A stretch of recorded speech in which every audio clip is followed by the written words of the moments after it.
L'ultimo atto della stagione di Serie D, il titolo di campione d'Italia in palio. Buon pomeriggio dallo stadio Gaetano Bonolis di Teramo, da Jacopo Forcella e Giuliano Giannichedda. Tra poco in campo Vado e Scafatese per i minuti conclusivi di una stagione intensa. Prima però di entrare nella presentazione del match, scendiamo in campo noi per ascoltare Mirko Scermino, direttore generale della Scafatese, e Paolo Mancuso, direttore sportivo del Vado, prima del match.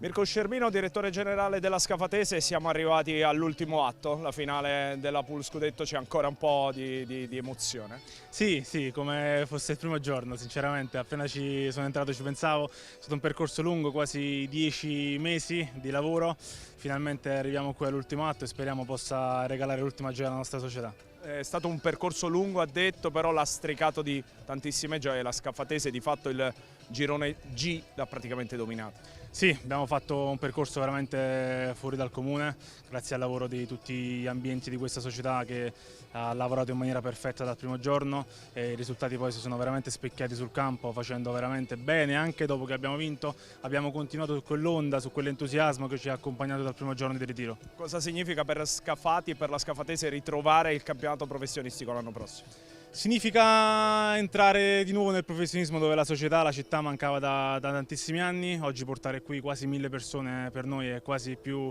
di una vittoria della stessa Polo Scudetto, e sicuramente il lavoro è appena cominciato e affrontare una nuova realtà come la Lega Pro sarà impegnativo, ma siamo già pronti da qualche mese a lavorarci su. Dopo l'estate ovviamente sarà già tempo di futuro, il girone non sarà facile, sarà quello meridionale dove ci sono tante campane, tra cui la Scafatese. Qual è l'obiettivo? Immagino la salvezza in primis. Sicuramente l'obiettivo sarà per i primi anni affrontare bene la categoria con la massima umiltà, con il massimo rispetto nei confronti delle realtà che andremo ad affrontare, realtà importanti, blasonate, quindi sicuramente per i primi anni sarà quello di affrontare la categoria con la massima umiltà e poi, perché no, con la nostra ambizione, la nostra umiltà del Presidente, puntare tra qualche anno a qualcosa in più. Cosa significa per un dirigente giovane come Mirko Scermino un risultato come quello di oggi? È bellissimo, sono sinceramente emozionato anche perché è il primo anno che faccio il direttore generale, grazie alla società, grazie al direttore Fusco e al presidente e all'amministratore mi è stata concessa questa grande opportunità, e quindi lavorare bene, grazie a tutti i reparti della società che abbiamo fatto lavorare bene, è stata una grande emozione e un ottimo lavoro. Paolo Mancuso, direttore sportivo del Vado, un centro che ritrova il professionismo dopo tantissimi anni e oggi ha la possibilità anche di giocarsi qualcosa di importante, la Pool Scudetto.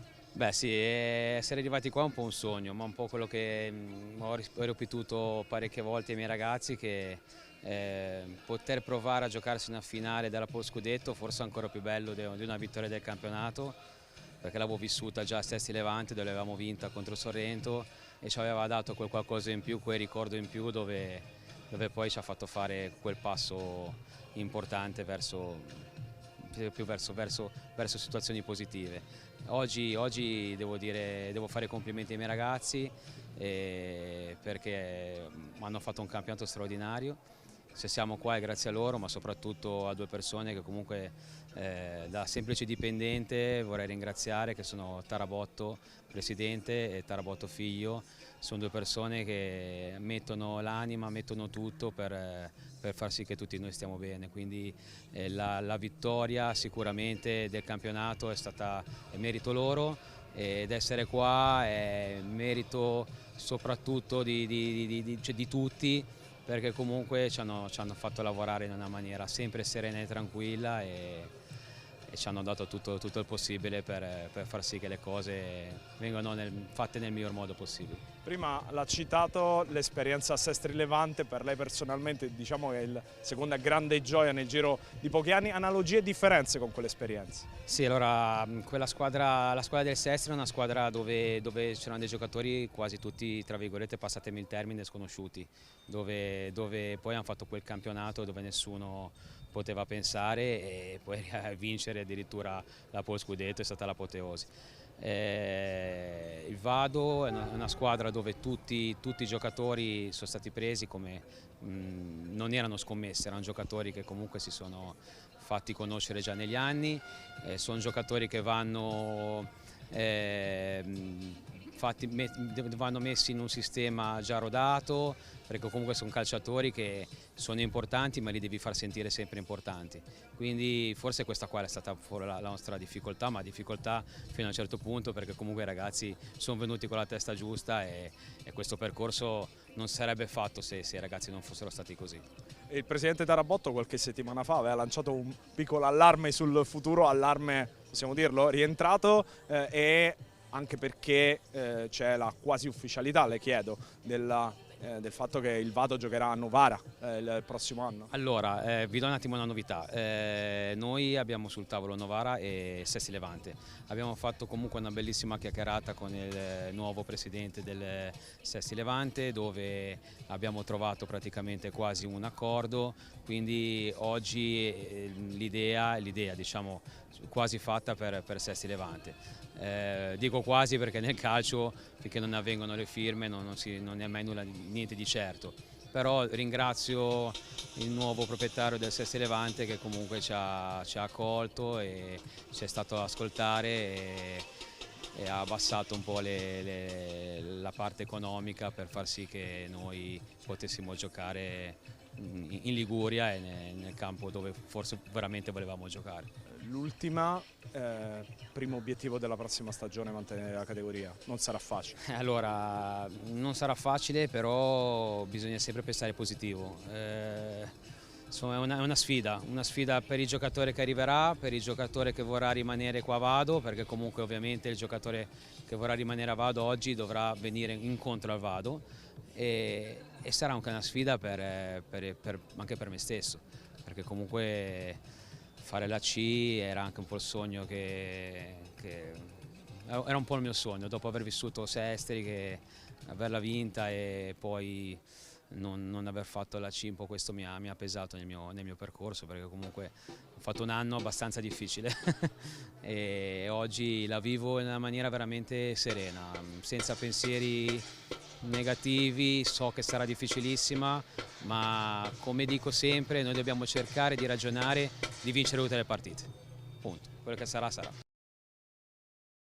Queste le parole dei due dirigenti di Vado e Scafatese, in diretta tra poco sul canale YouTube della Lega Nazionale Dilettanti su Vivo Azzurro TV, la diretta di Vado Scafatese. È un piacere, è un onore avere al mio fianco il commissario tecnico della rappresentativa nazionale di Serie D Under 18 Giuliano Giannichedda, a cui chiedo innanzitutto che partita si aspetta in pochi secondi, perché tra poco andremo a vedere il percorso delle due squadre.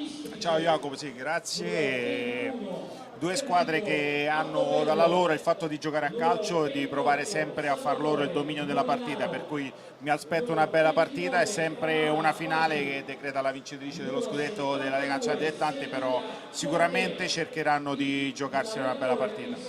Questo è il pubblico arrivato dalla campagna da Scafati, che quest'anno anche nella pallacanestro oltre che nel calcio sta vivendo un'annata magica. Dunque 9 promosse in Serie C dei 9 gironi, ma solo 2 questo pomeriggio al Bonolis di Teramo. Dunque termina il percorso della pool scudetto che assegna il titolo di campione d'Italia. Allora andiamo a vedere come Vado e Scafatese sono arrivate a questo ultimo atto. Il Vado vincendo il girone 1, la Scafatese il girone 3, il girone 1 cui il Vado era stato inserito con il Treviso e con la Folgore Caratese, la Scafatese nel girone 3 con il Savoia e il Barletta. E vedete il Vado 3-3 nella trasferta di Treviso e poi la vittoria contro la Folgore Caratese 3-0. Successo a Savoia per la Scafatese 1-4 e poi 1-1 contro il Barletta. Questi risultati hanno qualificato le due squadre alla semifinale.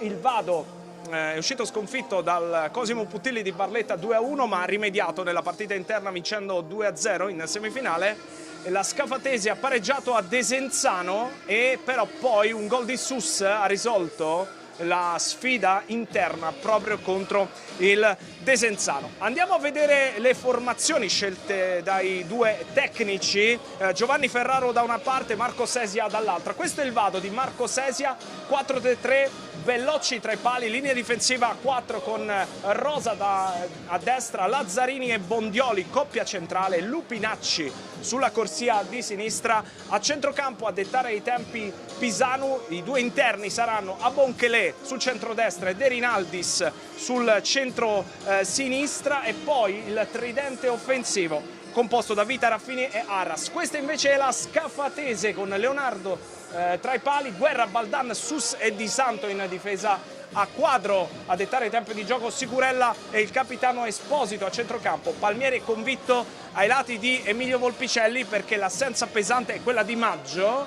Chiedo ancora a Giuliano Gianni che assenza pesante quella di Maggio, squalificato dopo il rosso rimediato col Barlù. Sì, ma è un giocatore fondamentale per questa squadra perché come struttura ma anche come peso specifico detto da di rigore è un giocatore importante che oltre ad essere un buon berbero chiaramente ti permette di giocare o a palla addosso e da scarico oppure con dei cross, perché la struttura è importante, un giocatore poi di esperienza e secondo me è una mancanza importante per loro. Eravamo in debito delle panchine, andiamo su quella del Vado con Marco Sesia che porta con sé il secondo portiere Francesco Gattuso, Bussaglia, Gulinelli, Cecchinato, e il Patrick Lazzarini, Alfiero, Sacco, Stampi e Alluci. Le alternative in corso d'opera per Giovanni Ferraro sono Becchi, D'Ambros, recuperato, era stato in dubbio in settimana, Calzone, Faiello, Istrice, Altobello, Molinaro, Bagi e Conte. Andiamo a vedere anche la quaterna arbitrale. Arbitra Marco Costa di Busto Arsizio, curiosità, non ha diretto questa stagione né l'una né l'altra squadra. Assistenti Matteo Panella di Ciampino, Riccardo Targa di Padova, il secondo assistente. Quarto ufficiale Andrea Giordani di Aprilia, ecco qua in grafica. È chiaro che un commissario tecnico della rappresentativa guarda con particolare attenzione il campionato dei giovani, l'abbiamo sempre detto. Intanto c'è anche la coreografia dei quasi 1000 che sono arrivati da Scafati, che sono dalla parte opposta rispetto alla nostra postazione. Dicevamo, un commissario tecnico come guarda una finale, un giovane giocatore deve anche saperla disputare una finale. Sì, allora è chiaro che le finali sono belle da guardare proprio per vedere la crescita di entrambe le squadre. Se parliamo di giovani, anche la personalità con la quale vanno in campo e con la quale cercano di gestire in tutti i 90 minuti quello che capita, no? E da lì è un momento di crescita per loro. E se più partite fanno di questo livello, chiaramente più crescono, più hanno quell'esperienza, formano quell'esperienza che poi tanti che dicono che nei ragazzi non c'è mai, no? Però l'esperienza si fa giocando, l'esperienza si fa andando in campo. Assolutamente sì, due squadre che hanno vinto i rispettivi gironi come le altre ovviamente. Il Vado ha vinto il girone A con 78 punti, 24 vittorie, 6 pareggi e 4 sconfitte, più 6 sul Ligorna che è arrivato al secondo posto. Il cammino della Scafatese invece è clamoroso, 87 punti, 27 vittorie, 6 pareggi, una sola sconfitta contro il Trastevere che è arrivato secondo a 27 punti di distanza. Peraltro con il Trastevere nel girone di ritorno l'unica sconfitta in campionato all'interno di un girone di ritorno fatto di sole vittorie per la Scafatese. Sono anche due presidenti molto ambiziosi, Tarabotto da una parte che qualche giorno fa insomma aveva anche adombrato qualche dubbio, e Romano dalla parte scafatese che oggi tra le altre cose ha messo a disposizione anche dei mezzi per raggiungere l'Abruzzo. Sì, due situazioni diverse. La Scafatese ha fatto un percorso, come hai detto benissimo tu, veramente incredibile, vincendo quasi tutte le partite però una squadra che, come ho detto all'inizio, andava sempre in campo per giocarsela, e allenatore molto bravo, tutti e due gli allenatori sono molto bravi perché vanno in campo a far giocare le proprie squadre. Il Vado invece fino alla fine se l'è lottata con Ligorna, fino alle ultime giornate è stato veramente un girone avvincente, però sono due presidenti che hanno voglia, hanno ambizione, si vede, ci tengono e secondo me hanno meritato questa promozione in Lega Pro. Tra poco le squadre in campo, ci sarà anche l'inno nazionale, tra poco ecco le squadre che stanno entrando sul terreno di gioco. La particolarità per te, che sei stato un grande giocatore ma adesso sei seduto in panchina, è che queste sono due formazioni che hanno cambiato entrambi allenatori più o meno nel mese di dicembre, e tutte e due quando erano in testa alla classifica. Una curiosità particolare, perché Sesi è entrato al posto di Roselli e invece Ferraro è entrato al posto di Gianluca Esposito. Sì, è strano, no? Perché hai detto bene tu, di solito cambia allenatore quando ci sono delle difficoltà, però evidentemente, visto che poi tutti e due i cambiamenti hanno portato a vincere il campionato, significa che c'era qualcosa che non funzionava.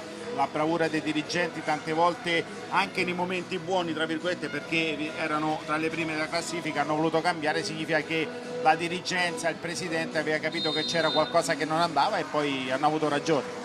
Le due squadre sono schierate sul terreno di gioco. Tra poco noi ovviamente ascolteremo insieme l'inno di Mameli, che apre di fatto questa sfida che sta arrivando in questo momento, e allora ci alziamo in piedi anche noi per l'inno d'Italia.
L'inno di Mameli a suggellare l'ultimo atto della stagione di Serie D. Squadra in campo in giallo, completa tenuta gialla con numeri e richiami in blu. Ovviamente la Scafatese di Ferraro in bianco, in completa casacca bianca con richiami sulle spalle rosso-blu dei colori sociali, il Vado di Marco Sesia.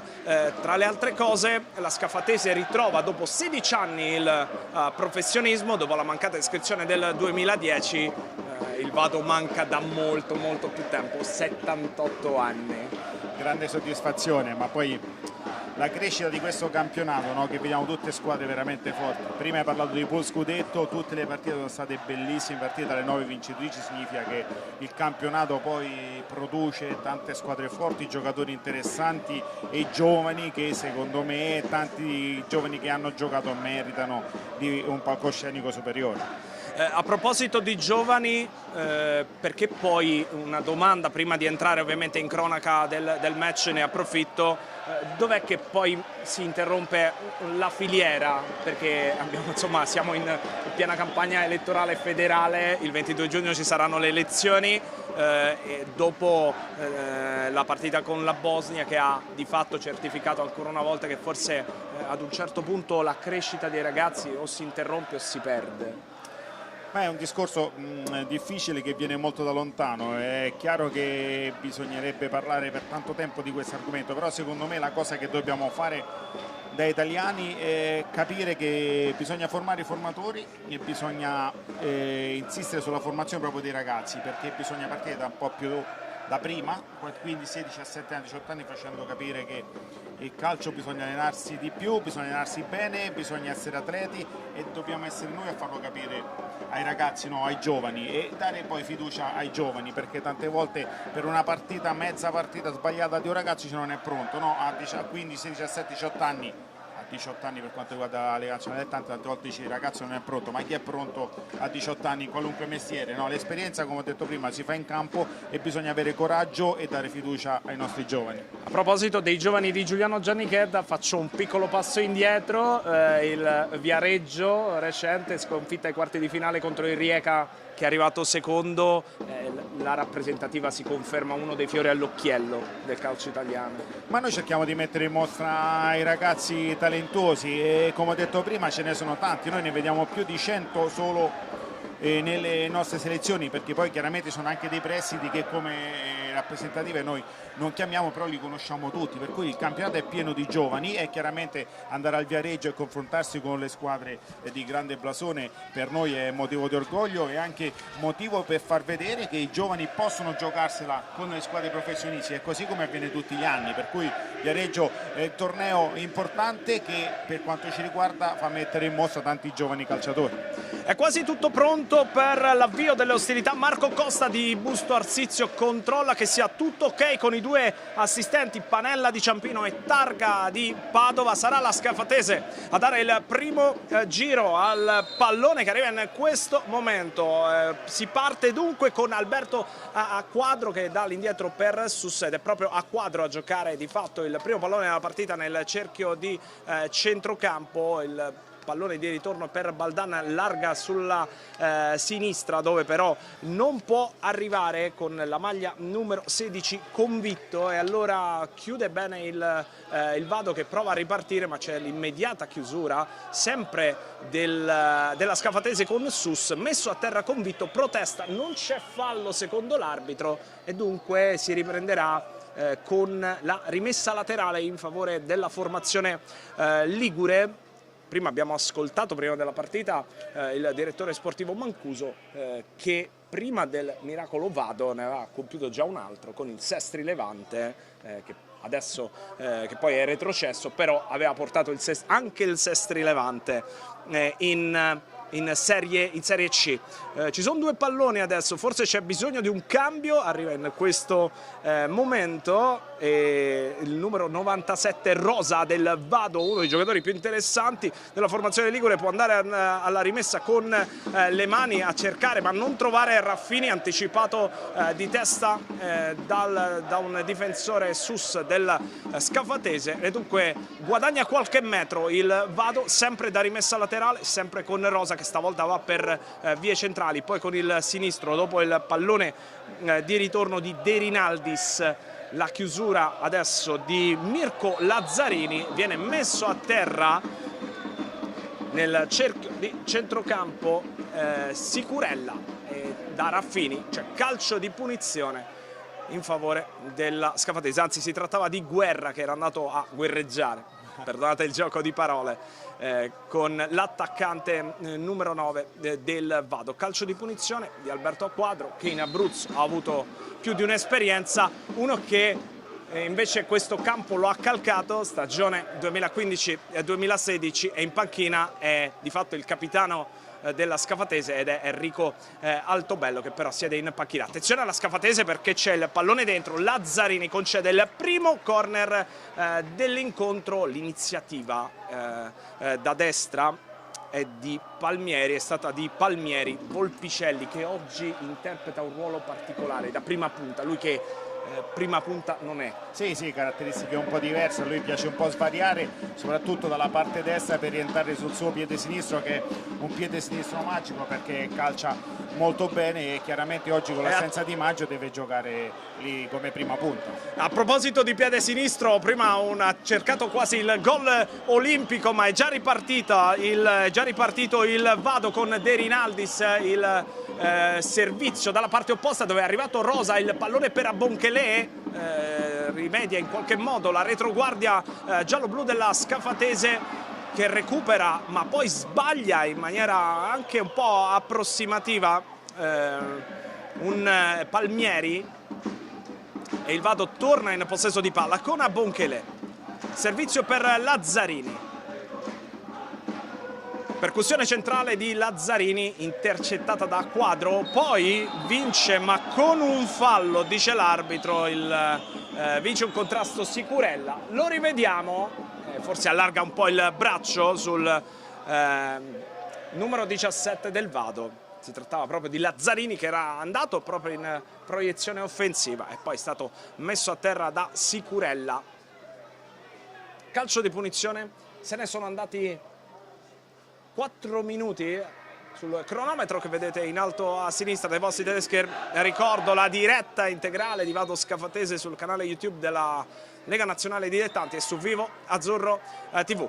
Punizione battuta con Pisanu che ha ricevuto il pallone dopo aver battuto il calcio piazzato. Arras sfera dentro, allontana addirittura Volpicelli, riparte a Quadro, attenzione perché c'è Palmieri che aveva una buona chance, pallone impreciso. Sono 2 volte, allora le palle inattive sicuramente a questo livello sono determinanti, abbiamo visto come prima il calcio d'angolo per Scafatese, adesso la punizione per il Vado, hanno studiato chiaramente degli schemi per mettere in difficoltà le rispettive poi difese, però nelle ripartenze sia prima il Vado e adesso la Scafatese poteva fare qualcosina di più. Convitto, il pallone dentro, allontana Bondioli e poi rimedia in qualche modo Arras, ma la Scafatese è già in pressione con il capitano Esposito. C'è largo proprio Convitto, 1 contro 1 con Rosa, lato corto dell'area di rigore, non passa Convitto, allora deve appoggiarsi a Esposito, a Quadro, cambia lato perché da quella parte non c'è spazio Baldan, poi l'appoggio sbagliato di Palmieri, era un appoggio anche se vogliamo elementare a Bonchelé. Protesta la Scafatese, avrebbe voluto forse un tocco con le mani che per l'arbitro non c'è. Allora Vita, siamo già dalla parte opposta, si fa vedere Raffini, pallone impreciso. Erano in 2, pallone in mezzo per nessuno, è già ripartito Esposito.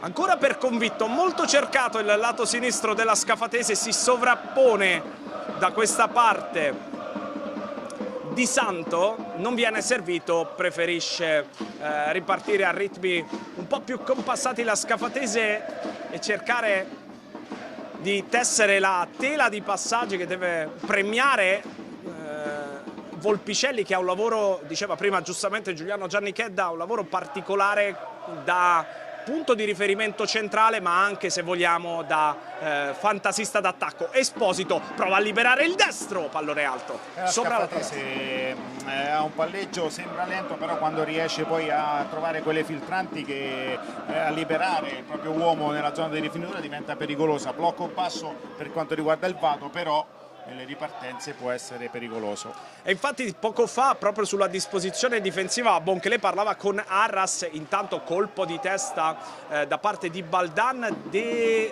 Rinaldi si prova ad allargare sulla sinistra dove arriva Lupinacci che però non riesce a tenere il pallone nel rettangolo verde di gioco, almeno quello delimitato dalla linea bianca. Allora ci sarà rimessa laterale proprio in favore della Scafatese, proprio sotto il settore dei tifosi giallo-blu che da inizio della partita, anche prima, si sono fatti sentire. Davvero tanto colore, tanta passione arrivata da Scafati.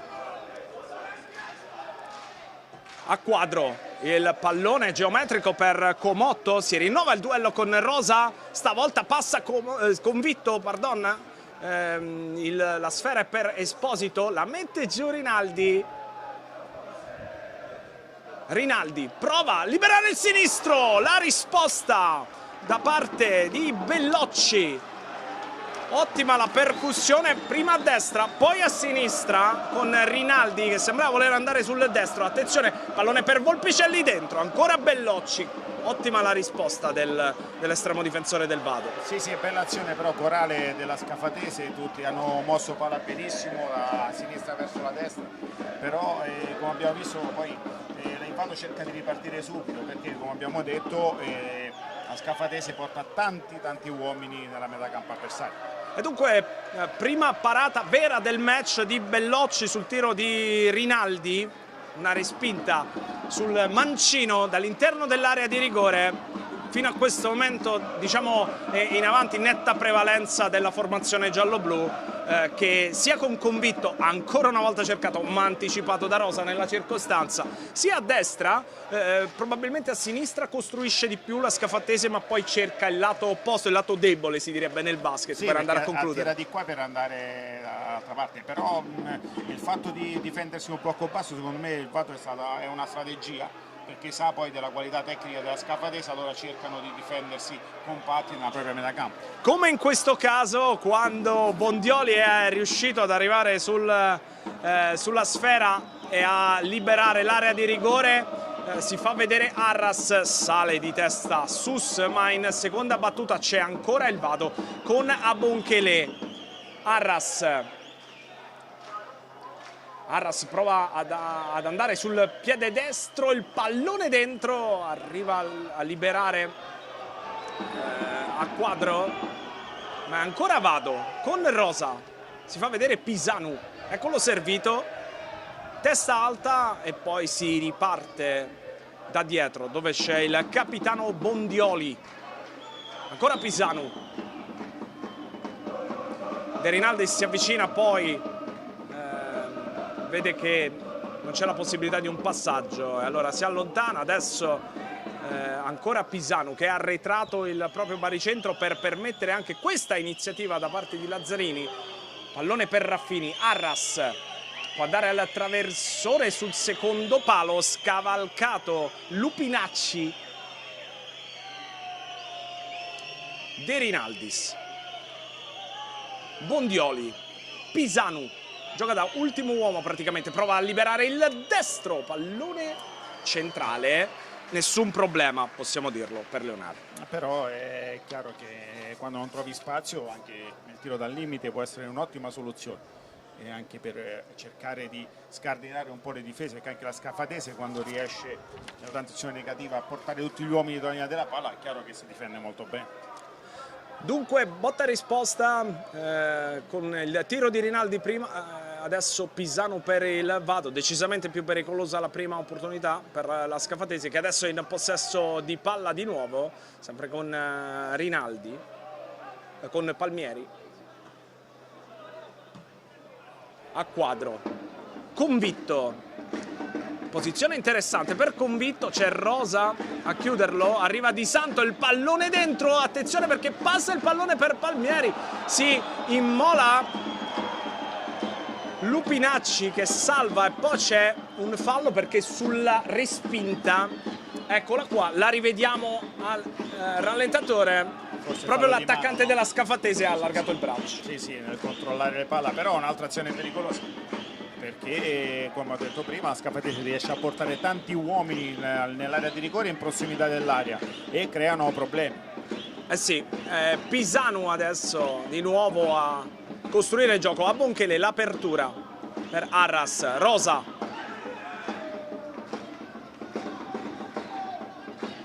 Arras, ancora al traversone, stavolta al limite dell'area di rigore c'è Vita,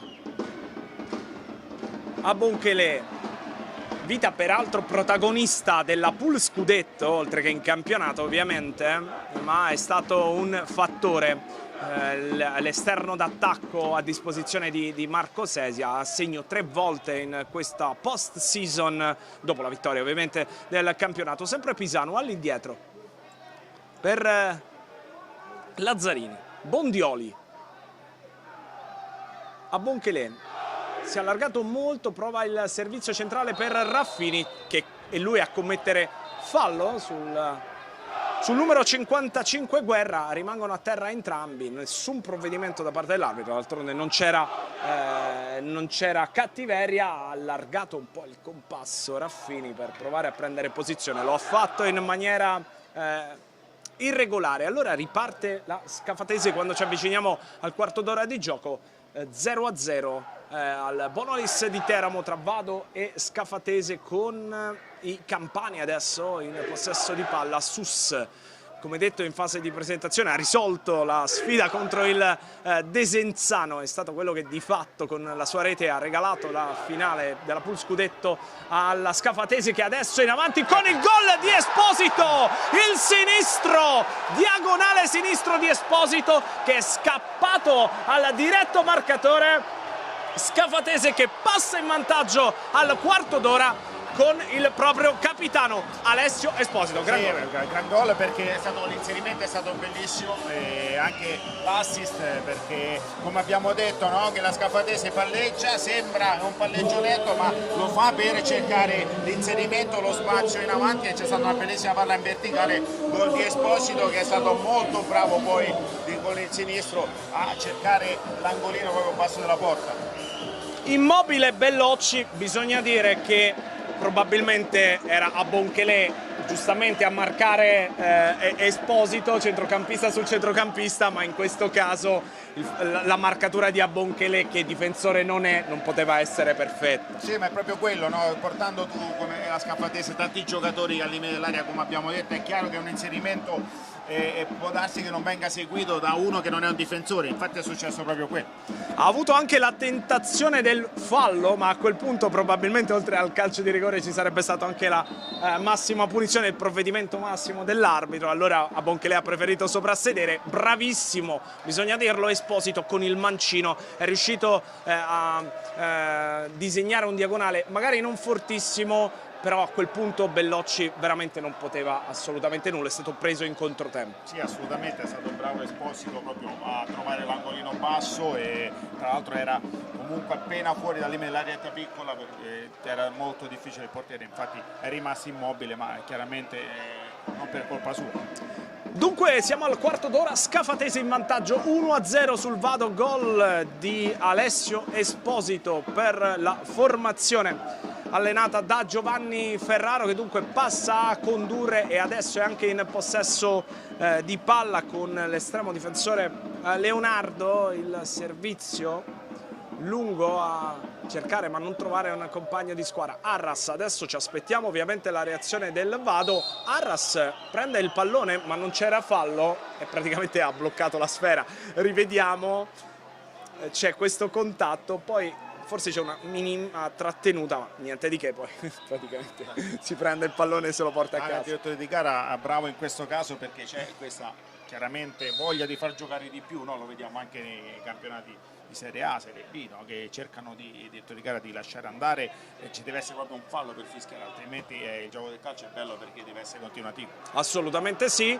Ancora Scafatese con Guerra che va alla traversone, la finta di Volpicelli, arriva Arras a chiudere su convitto, il rilancio lungo dalle parti di Raffini che duella e perde il duello con Sus, poi Pisano, ma c'è ancora Guerra, il pallone è sparacchiato avanti più che altro per evitare una ripartenza, e c'è Bellocci dunque che può andare al rinvio lungo, sempre a cercare i centimetri di Raffini, che stavolta è bravo a fare sponda, ma c'è Baldan a chiudere su Vita.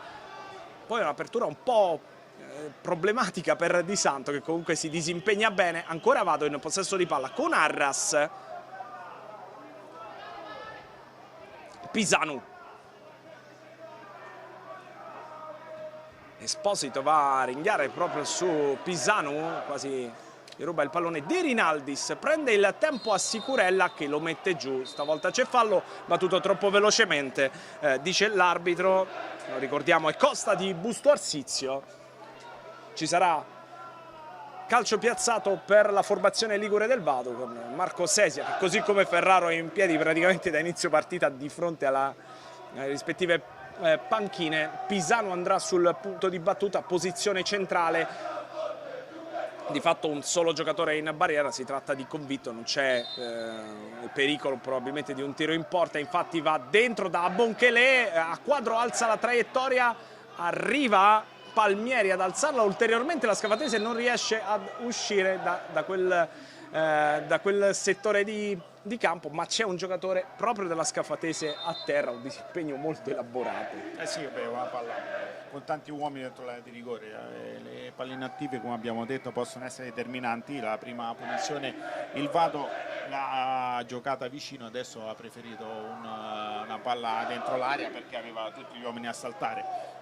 Comunque sono due squadre che si vede che sono organizzate sia in campo sia nelle palline attive.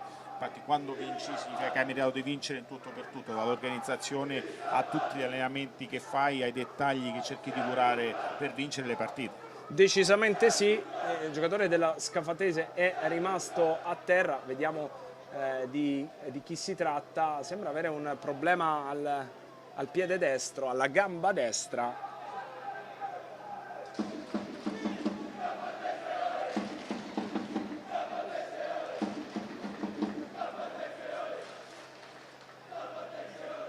Comunque lo staff sanitario lo ha prontamente soccorso. Si tratta del numero 55, Guerra, che era rimasto a terra dopo il calcio di punizione precedente.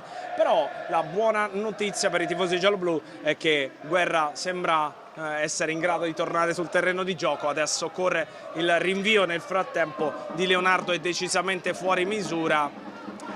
E probabilmente ne ha approfittato anche questo rinvio un po' sbilenco per far rientrare, per tornare in 11, per consentire a Guerra di tornare sul terreno di gioco. Sì, adesso si usa, no? Abbiamo visto anche la finale dei Champions che ogni volta la palla o dall'inizio di gara o da rimessa del portiere la palla andava sempre fuori, ma sono strategie anche quelle.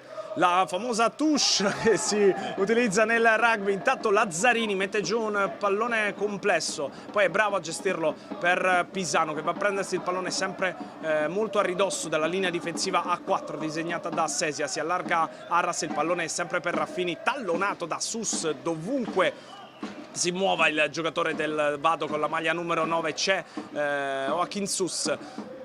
Pisano ancora all'indietro, il Vado fa fatica a trovare spazi, specie in zona centrale, ed ecco perché spesso e volentieri si è appoggiato sulla destra d'Arras. Fino a questo momento Vita meno sollecitato rispetto al compagno di squadra sul lato destro. Pisano deve stare attento a non complicarsi la vita come fa Esposito, va a rubare il pallone. Volpicelli con il destro ha provato probabilmente un passaggio di troppo con il destro, sì, per andare al tiro. Nel piede suo, allora non ha voluto calciare e ha provato a fare un assist. Comunque dopo il gol il Vado aveva... Attenzione adesso perché c'è il fallo di Bondioli su Volpicelli, c'è il rosso. Fallo da ultimo uomo, ma anche in questo caso un retropassaggio di Pisano che probabilmente non si è avveduto.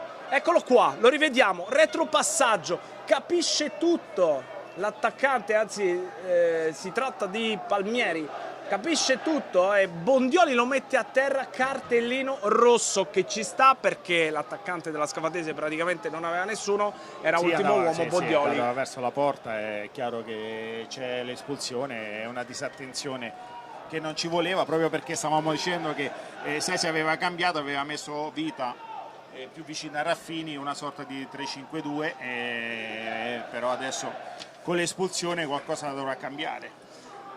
Eh sì, vedremo cosa farà Sesia perché adesso la Scafatese è in vantaggio di un gol e anche di un uomo e ha un calcio di punizione da quella posizione. Per uno specialista come Emilio Volpicelli è davvero un'occasione d'oro da poter sfruttare. È chiaro che l'inizio del Vado non è stato come probabilmente nei sogni della società ligure. La Scafatese ha trovato la rete, però nel giro di pochi istanti probabilmente abbiamo visto, poi magari seguiamo questo calcio di punizione, poi ne parliamo, Pisano che ha perso un paio di palloni anche banali, però intanto seguiamo questo calcio di punizione perché va convinto il palo che salva Bellocci tra Acquadro e Volpicelli. Alla fine ha tirato, eccolo qua, convinto con il destro, morbido, l'ha anche toccata Bellocci, sì, è stato bravo. Sì, ma la punizione calciata benissimo sopra la barriera con la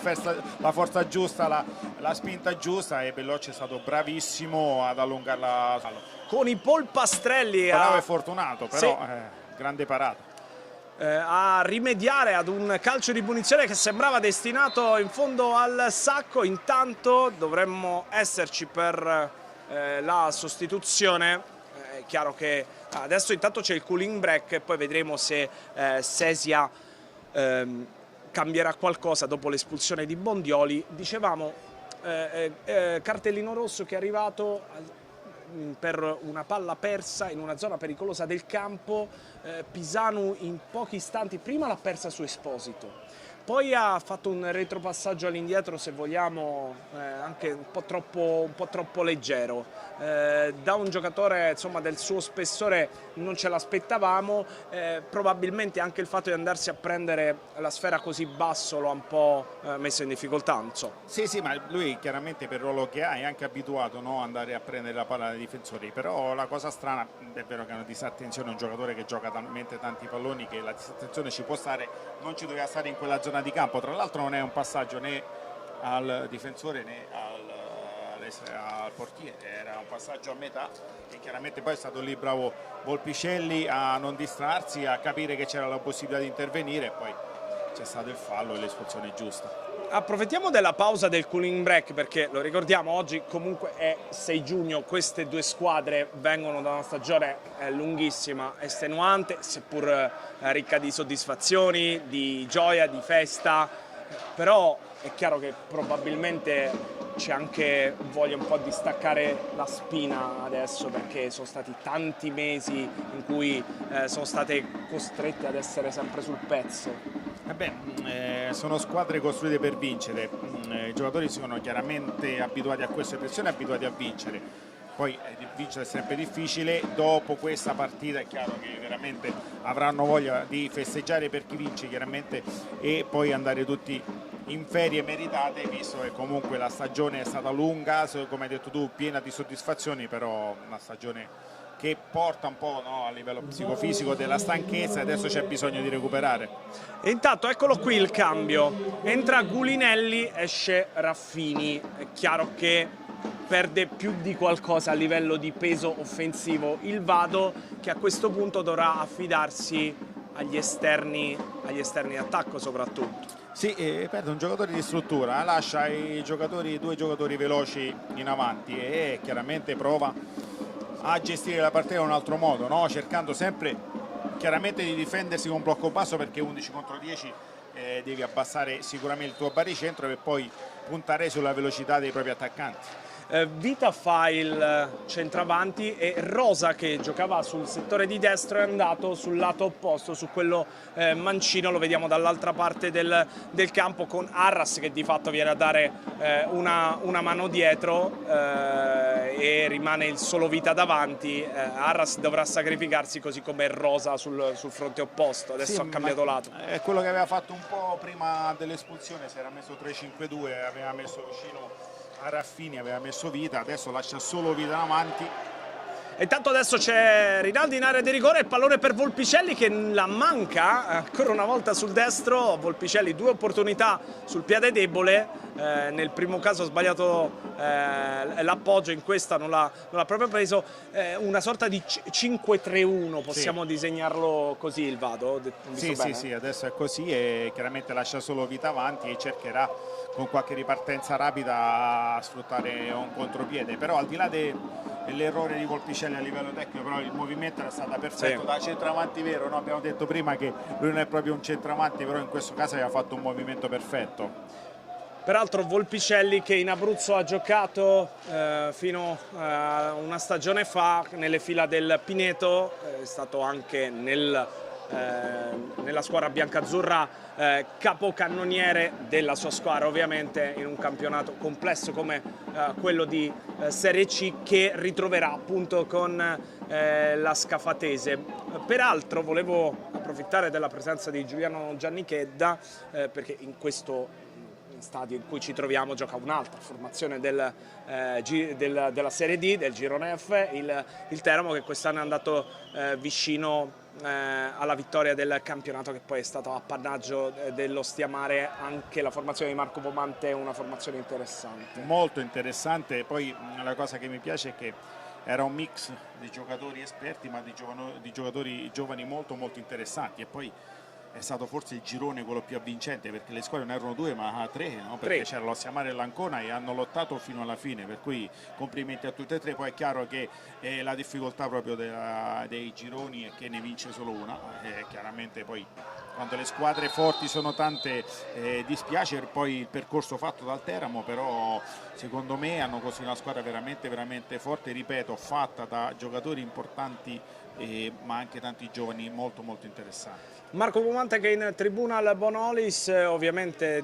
oggi sugli spalti e non in panchina da ospite di questa finale della pool scudetto. A proposito, poi nell'intervallo ascolteremo anche le parole del coordinatore del Dipartimento Interregionale Luigi Barbiero, che parla anche della possibilità di cui si è tanto parlato nelle scorse stagioni, anche in questa, di una possibile riforma della post-season dei playoff di Serie D. Ascolterete poi durante l'intervallo che cosa ci ha detto, visto che manca un quarto d'ora alla fine del primo tempo, con la Scafatese in vantaggio per 1-0, gol di Esposito e anche in vantaggio di un uomo. Attenzione, perché adesso Bellocci la combina quasi grossa e non trova la porta Rinaldi con il sinistro. Sembra anche un po' leggero il Vado ogni tanto quando ha palla in difesa, un po' superficiale a volte. Intanto Arras chiede un fallo di mano per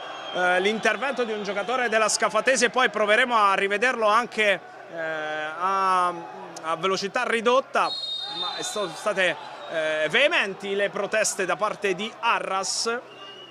Ma mi sembrano abbastanza vicini i due calciatori, per cui tra poco magari avremo la possibilità di osservare quello che è successo, anche se adesso c'è un provvedimento dell'arbitro che ammonisce, se non erro proprio Marco Sesia, un cartellino giallo non per un giocatore in campo ma per l'allenatore del Vado.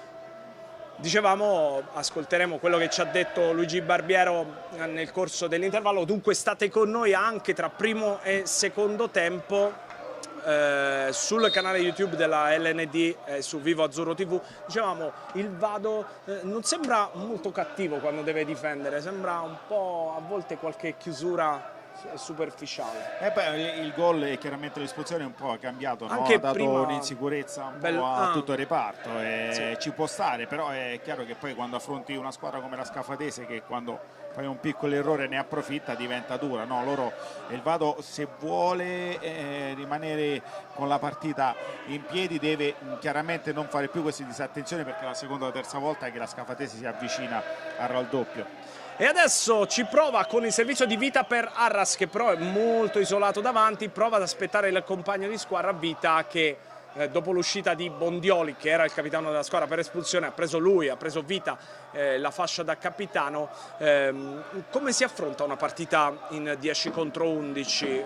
Su che cosa si spera? Un po' sulle palle inattive, si spera un po' ci saranno poche occasioni per una squadra che rimane in 10. Beh, è chiaro che cambia tutto e devi avere più equilibrio sicuramente e cercare di avere la massima concentrazione quando hai la palla, perché non devi sbagliare come abbiamo detto prima, però devi approfittare della disattenzione della Scafatese, perché avrai sicuramente poche possibilità e lì devi essere cinico. Esposito va a recuperare il pallone con l'aiuto di Convitto, poi resta a terra, probabilmente toccato duro da Arras, che invece si è già rialzato. Il servizio è per Rinaldi, che viene trattenuto ma senza fallo, dice l'arbitro, da un giocatore del Vado. Si trattava di Michele Lupinacci e siamo dall'altra parte con Rosa. Pisanu prova più o meno dalla stessa posizione di prima, il tiro, il destro è un po' più pericoloso di quello precedente che aveva visto Leonardo in presa sicura. Adesso il pallone è uscito non di molto, ma è uscito alla sua destra. Queste potrebbero essere delle opportunità. Sì, perché prima abbiamo parlato del Vado, no? Quello che deve fare la Scafatese, però non deve dare per vinta, commettere l'errore opposto. Sì, infatti adesso hanno fatto calciare liberamente un uomo dal limite dell'area che potenzialmente poteva essere un'occasione da gol. 33esimo nel corso del primo tempo, vedete in grafica il risultato: Vado 0, Scafatese 1, la rete al quarto d'ora di gioco di Alessio Esposito, che per il momento decide la gara. Poi c'è stato anche il rosso a Bondioli, che ha lasciato il Vado in inferiorità numerica. Attenzione, Volpicelli in area di rigore, stoppato al momento del tiro, ma è ancora Scafatese con Guerra. Tre occasioni sul destro. È vero, è vero. Convitto, zona centrale, prova a liberare il destro, Convitto, pallone sul fondo. La conclusione era Dent, che vediamo, una finta e poi la conclusione che si spegne sul fondo alle spalle di Bellocci, Andrea Bellocci, classe 2006, portiere molto giovane, ancora più giovane Matteo Michele Leonardo, che difende i pali della porta della Scafatese. Spesso e volentieri gli under vengono scelti tra i pali, però è un ruolo complesso, è abbastanza delicato, perché poi soprattutto in delle piazze importanti o delle squadre che tentano di vincere il campionato, perché poi l'under in porta deve essere un under forte, deve essere un under, oltre al livello tecnico deve essere anche un under di personalità, perché fa un ruolo molto molto delicato. Ancora Scafatese con Convitto, che però è partito in posizione di fuorigioco. La chiamata è giusta da parte del secondo assistente Riccardo Targa della sezione di Padova. Il pallone che arrivava dalle retrovie, Convitto solo leggermente avanti, la linea difensiva a 3 del Vado, a 3, che però, come vi abbiamo detto prima, dopo l'uscita di Bondioli usufruirà anche di Arras a destra e Rosa a sinistra, che verranno a comporre di fatto una linea a 5, data l'inferiorità numerica, che dovranno dare sostegno ai centrali difensivi, all'interno dei quali è subentrato Gulinelli, che ha preso il posto di Raffini proprio perché mancava un centrale difensivo. Dopo il rosso a Bondioli, adesso la Scafatese recupera il possesso della sfera. Una partita che in questi ultimi minuti, soprattutto dopo l'inferiorità numerica, sembra aver perso un po' di brio. Sì, un po' di ritmo, ma è normale che sia così, perché chiaramente la Scafatese non vuole accelerare il ritmo, perché vuole comandare il ritmo della partita avendo anche un uomo in più. Per quanto riguarda il Vado, non può andare a prendere chiaramente a Scafatese uomo su uomo, perché è in inferiorità numerica, per cui un po' di ritmo è sceso, però quando riparte il Vado ha giocatori che possono mettere in difficoltà la Scafatese. Scafatese deve stare attenta, perché ripeto, è vero che ha creato molto, però la partita è ancora sull'1-0.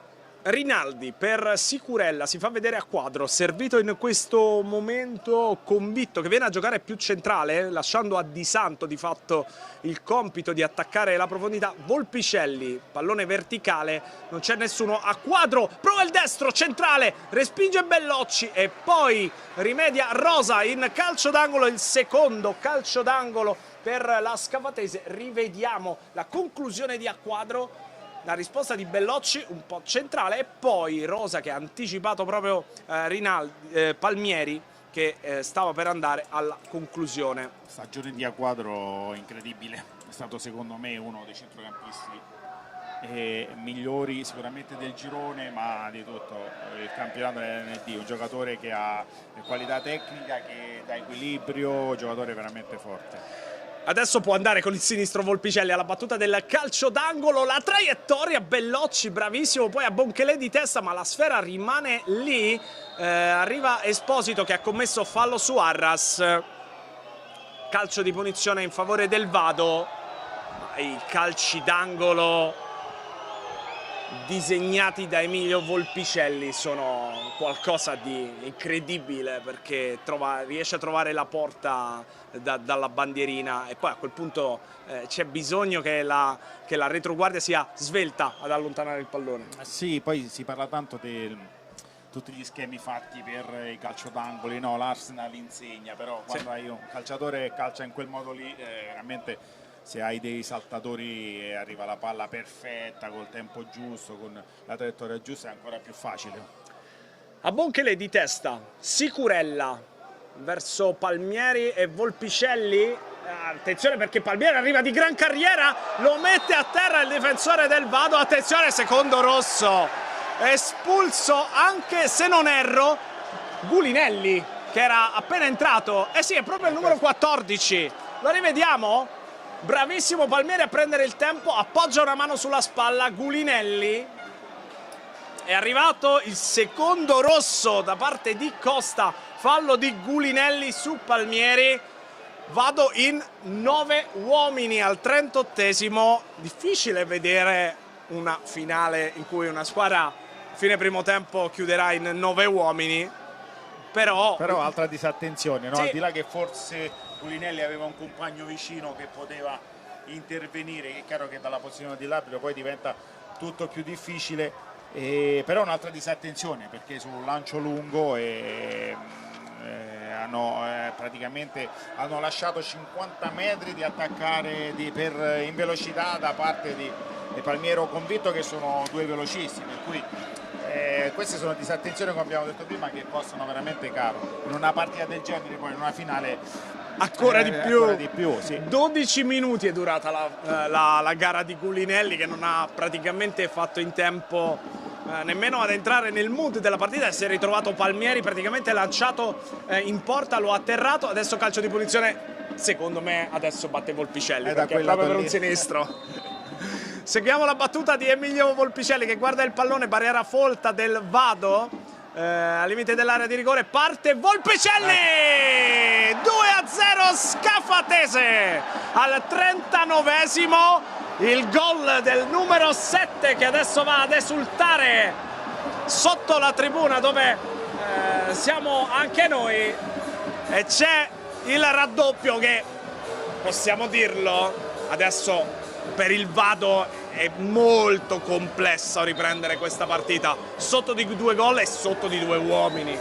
Molto difficile. È chiaro, è la prima occasione di sinistro per Volpicelli, ha fatto gol, no? Questo sappiamo che calcia molto bene. È chiaro, per il Vado adesso diventa molto difficile, perché poi contro una squadra che sa giocare, come ho detto prima, alla quale piace tenere il ritmo della partita, fare il ritmo della partita, sarà molto difficile rimanere lì anche a livello di concentrazione, no? Anche a livello di rendere la finale, il secondo tempo, appetibile.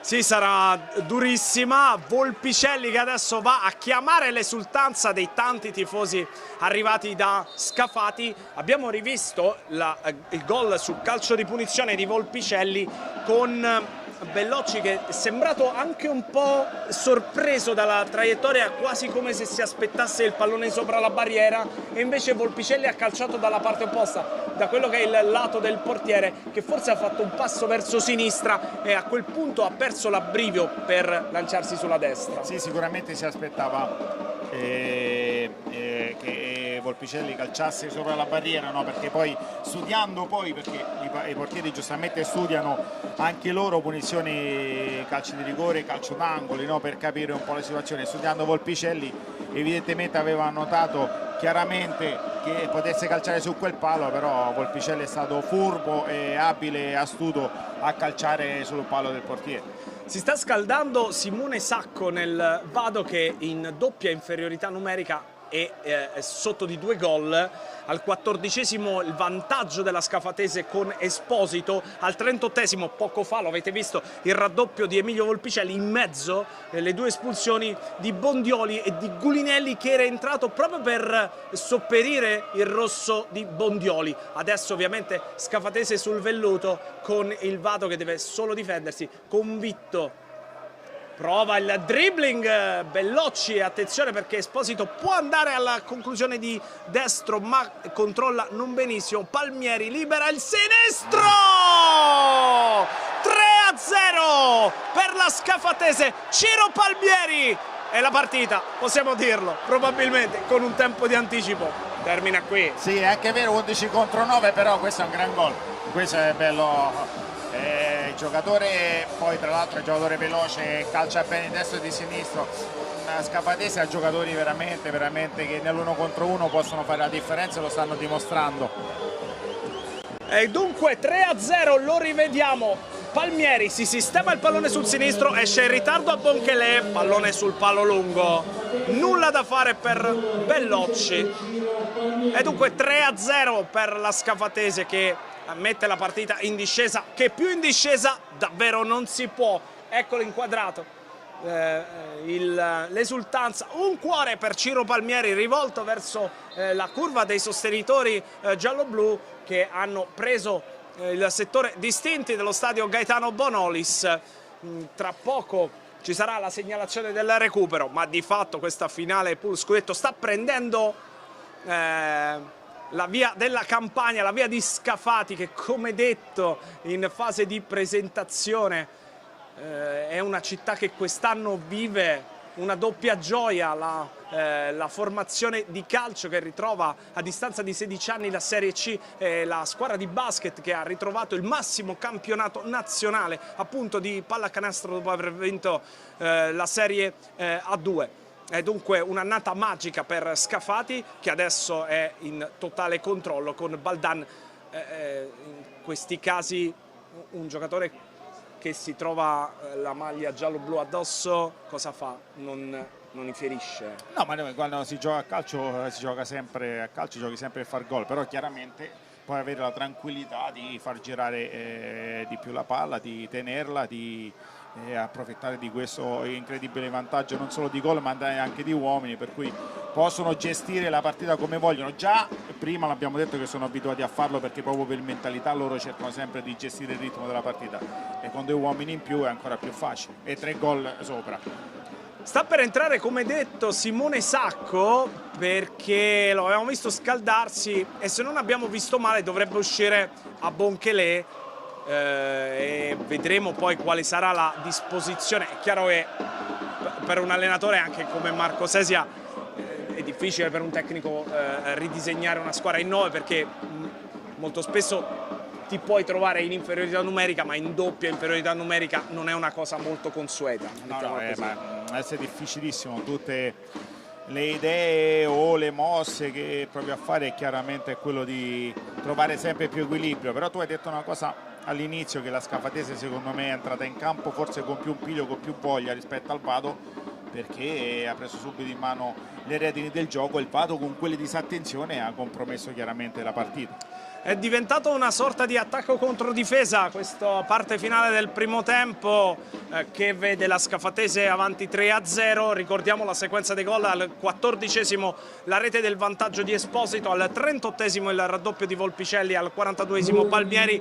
2 minuti di recupero per questo primo tempo, 120 secondi a partire da questo istante, e dicevamo dei 3 gol e in mezzo ci sono state le 2 espulsioni di Bondioli e di Gulinelli, e dunque davvero sul velluto la formazione di Giovanni Ferraro. Io vi ricordo che poi ovviamente oltre al, intanto c'è il tiro di a quadro parato da Bellocci, oltre al secondo tempo poi vivremo anche il post gara con le interviste ai 2 allenatori ovviamente, e seguiremo la cerimonia di premiazione di questa pool scudetto che sembra prendere oramai la strada della Campania, la strada di Scafati. E a Scafati hanno già la piazza pronta. Hanno già la piazza pronta? Probabilmente sì, molti sono qui, molti sono già qui, peraltro dicevamo la Scafatese è una formazione che torna dopo 16 anni nel professionismo, e i progetti societari, oltre a quelli ovviamente calcistici, sono tanti: i rapporti di partnership con le associazioni del territorio, le collaborazioni con le scuole cittadine, non solo le primarie ma anche le secondarie di primo e secondo grado. Peraltro formazione costruita, organico costruito dal direttore sportivo Pietro Fusco, che ha insomma un passato da calciatore professionista, oltre 400 le presenze tra i professionisti. Bisogna dire che è una formazione che, oltre ad aver fatto quasi una specie di percorsonetto in campionato anche questo pomeriggio, la sensazione è che sia una formazione che anche intanto finisce il primo tempo che anche in un pomeriggio come questo riesce a essere sempre centrata al 100%. Sì, formazione costruita bene, hai fatto bene a dirlo, perché presidente importante, presidente che ha passione, però tutti, partendo da Fusco il direttore, tutti coloro che lavorano per la società hanno lavorato molto bene. Quando vinci con questi numeri significa che hai costruito una squadra veramente forte, non solo di bravi calciatori ma anche di uomini seri. E dunque finisce il primo tempo. Tra poco, ecco, rivediamo le azioni salienti della prima frazione. Palmieri, il sinistro parato da Bellocci, eravamo sullo 0-0, ecco ancora Palmieri sul lato destro del campo, respinto, e poi c'è il vantaggio di Esposito che supera Bonchelé e supera con il sinistro anche Bellocci, e poi c'è il retropassaggio di Pisanu con il cartellino rosso per Bondioli, calcio di punizione di Convitto. Bellocci con l'aiuto del palo si salva. Convitto, ancora lui, destro, pallone sul fondo, ma qui siamo già con il vado in inferiorità numerica. A quadro respinge ancora Bellocci, e poi c'è il secondo rosso per Culinelli, è entrato proprio al posto di Raffini per compensare l'assenza di Bondioli. Abbiamo visto il terzo gol di Ciro Palmieri, non abbiamo visto il secondo di Emilio Volpicelli, quello del momentaneo 0-2 sul calcio di punizione susseguente al secondo rosso. Facciamo così, mentre siamo nell'intervallo, noi ci andiamo ad ascoltare adesso l'intervista al coordinatore del Dipartimento Interregionale, Luigi Barbiero. Con lui abbiamo parlato di tante cose, abbiamo parlato dell'annata della Lega Nazionale Dilettanti, della capacità di far giocare, che questa è una categoria che ha la capacità di far giocare, di mettere in mostra giovani giocatori, e anche delle prospettive future, perché diciamo sempre, chiedo a Giuliano Giannichetta mentre tra poco sentiremo anche l'intervista, spesso si parla della riforma dei playoff, perché spesso si dice i playoff in Serie D contano quel che contano, perché in realtà servono solo per aumentare punteggio in graduatoria e poco altro, posto che poi in effetti vincerli con quella graduatoria conta qualcosa poi in sede di ripescaggio, però molte formazioni quando perdono il senso del primo posto poi quasi abbandonano i sogni di Serie C, ecco. Ma visto gli ultimi anni, secondo me conviene playoff farli e farli in un certo modo, no? Conviene vincerli, però di tutto so che questa riforma si sta strutturando, ne stanno parlando, secondo me è una riforma che può essere utile, perché come abbiamo detto prima vincere è difficile, ne vince solo una, allora partecipare ai playoff, dare importanza alla continuazione delle partite può essere interessante e importantissimo, perché se poi si riesce a fare la riforma significa che tu vincendo i playoff puoi accedere tra i professionisti al campionato di Lega Pro, per cui sicuramente se ne sta parlando e spero che avvenga, perché renderebbe ancora più importante il fatto di partecipare ai playoff e partecipare alla Lega Dilettanti. Posso chiedere, siccome è storia recente la diminuzione di un under nell'11 titolare necessario, obbligatorio, questa cosa poi in realtà ha agevolato o no l'inserimento dei giovani calciatori? Ma la storia degli under che devono giocare per forza o non devono giocare è sempre un dibattito molto aperto, no? Perché si dice no, perché il giovane se è bravo deve giocare, ma in Italia abbiamo una cultura diversa, l'abbiamo detto prima, noi consideriamo, io tante volte sento parlare anche a livelli più alti dei giovani interessanti, e poi andiamo a vedere nel 2003-2004, ma 2003-2004 non è più un giovane. Sì. È un calciatore che ha la forza, è grande già parlando, calcisticamente parlando, no? Noi parliamo di under quando parliamo di 18 anni, 19 anni, quando stanno in crescita di formazione, per cui ben venga quelli che li fanno giocare e diano la possibilità ai ragazzi di giocare. Assolutamente sì, la differenza spesso che si fa è che soprattutto in Serie C c'è la famosa questione del minutaggio, che poi ha anche un'utilità pratica, un'utilità economica per le società. Ecco. Sì, è un discorso difficile, sarebbe bello andare a premiare chi fa la filiera, no? chi riesce a portare il calciatore da 16-17 anni cresciuto nella propria squadra fino alla prima squadra. Allora sì, io darei incentivi per quanto riguarda questi aspetti qua, no? Perché poi è vero che devono giocare i giovani, ma i giovani vanno sempre formati per rendere poi qualitativamente importante il campionato. Non bisogna buttare il giovane così tanto solo perché ha quell'età, no, il giovane va formato, più giovani formiamo e chiaramente più alziamo la qualità dei campionati nostri.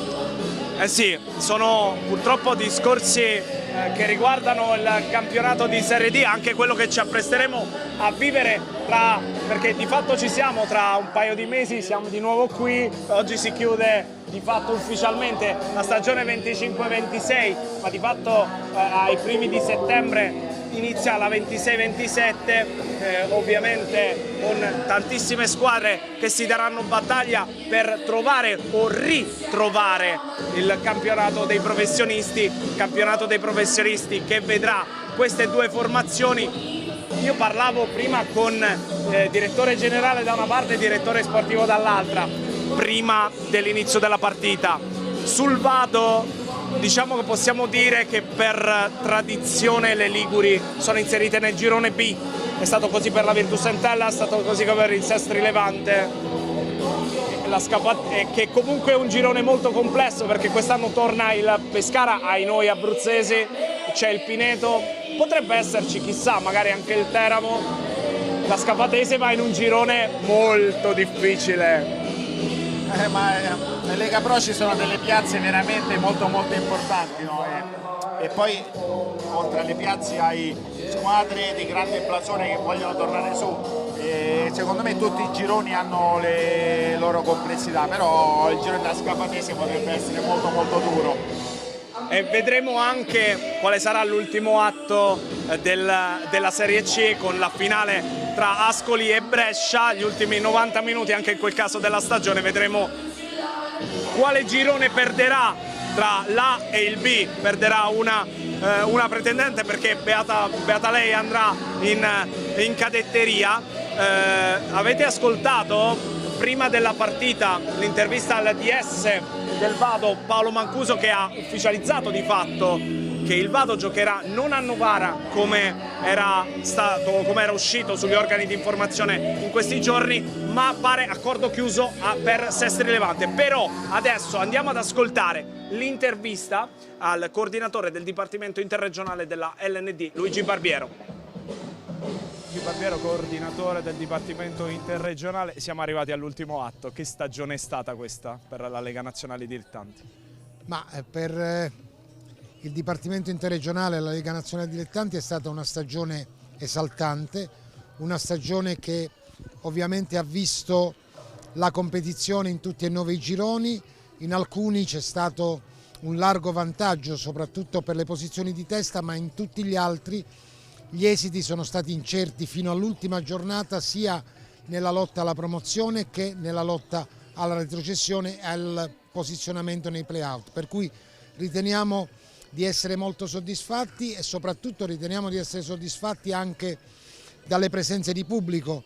Durante tutta la stagione abbiamo avuto un incremento del 5% rispetto allo scorso anno. Questi sono numeri che posso darvi diciamo abbastanza recenti, perché il conteggio, ad eccezione della gara di oggi, è stato fatto nella scorsa settimana, per cui siamo soddisfatti anche di questo, tenendo conto che quest'anno il campionato non aveva tantissime grandi piazze e proprio per questo è ancora più motivo di orgoglio per noi che anche i piccoli centri e anche i capoluoghi che sono presenti nel nostro campionato abbiano potuto esprimere un calcio e una passionalità di quelle che davvero possono fare invidia a tutti. La Serie D è anche il campionato dei giovani. Con lei facciamo anche un punto su quello che è stato l'impiego e anche la capacità delle squadre di dare fiducia ai giovani ragazzi.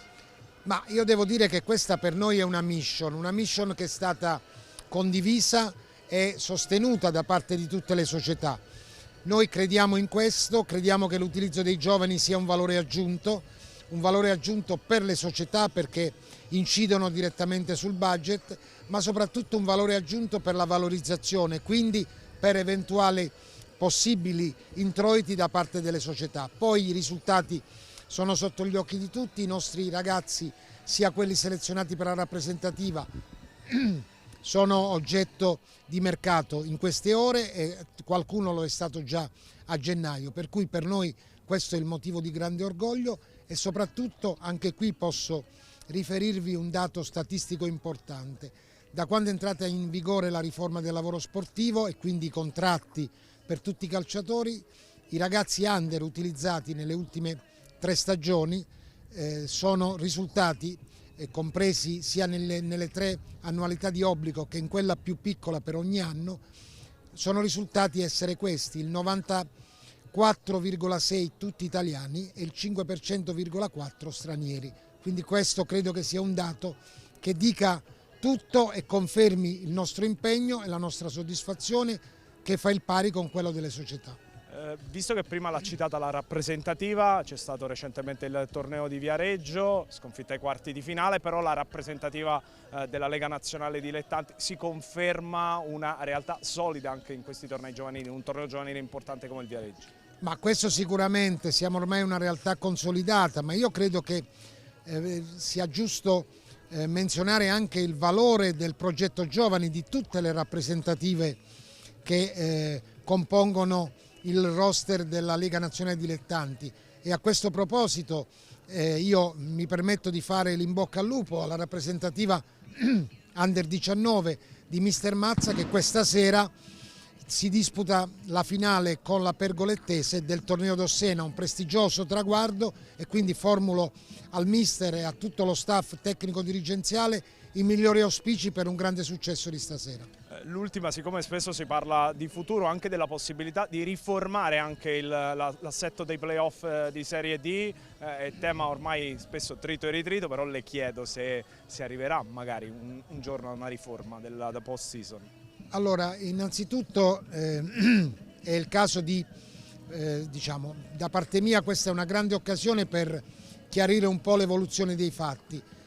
Siamo consapevoli, ci viene sollecitato dalle società, che è necessario riformare i nostri playoff, non limitarli a una graduatoria per i ripescaggi, ma creare i presupposti affinché attraverso una formula diversa la vincente possa avere il diritto di partecipare alla Lega Pro dell'anno successivo. Noi abbiamo elaborato un progetto che dovevamo presentare alle società, ma che non abbiamo potuto presentare perché all'epoca, cioè in un periodo prenatalizio, la FIGC ha istituito un tavolo di lavoro per le riforme dei campionati professionistici, e quindi ci sembrava veramente poco corretto e soprattutto inopportuno fare una fuga in avanti in tal senso. Il progetto è sempre pronto, è un progetto sostenibile, realizzabile, che noi prima di proporre, ovviamente per le autorizzazioni istituzionali e federali del caso, proporremo ai nostri presidenti. Adesso vediamo quale sarà l'esito delle elezioni federali del 22 giugno, ma è sicuramente una finestra aperta e un sogno a cui non abbiamo rinunciato.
E allora, tornati per il secondo tempo di questa finale della pool scudetto tra Vado e Scafatese, con la Scafatese avanti 0-3, 3-0 dopo i primi 45 minuti, che hanno visto anche due cartellini rossi in casa Vado per Bondioli prima e per Gulinelli, che era entrato proprio per sopperire il cartellino rosso di Bondioli. L'arbitro dà un cenno ai due assistenti per verificare che sia tutto a posto e poi ci sarà il fischio d'avvio del secondo tempo. Non ci sono stati cambi nel corso tra primo e secondo tempo e dunque le due squadre che tornano con gli stessi 20 che hanno concluso la prima frazione, che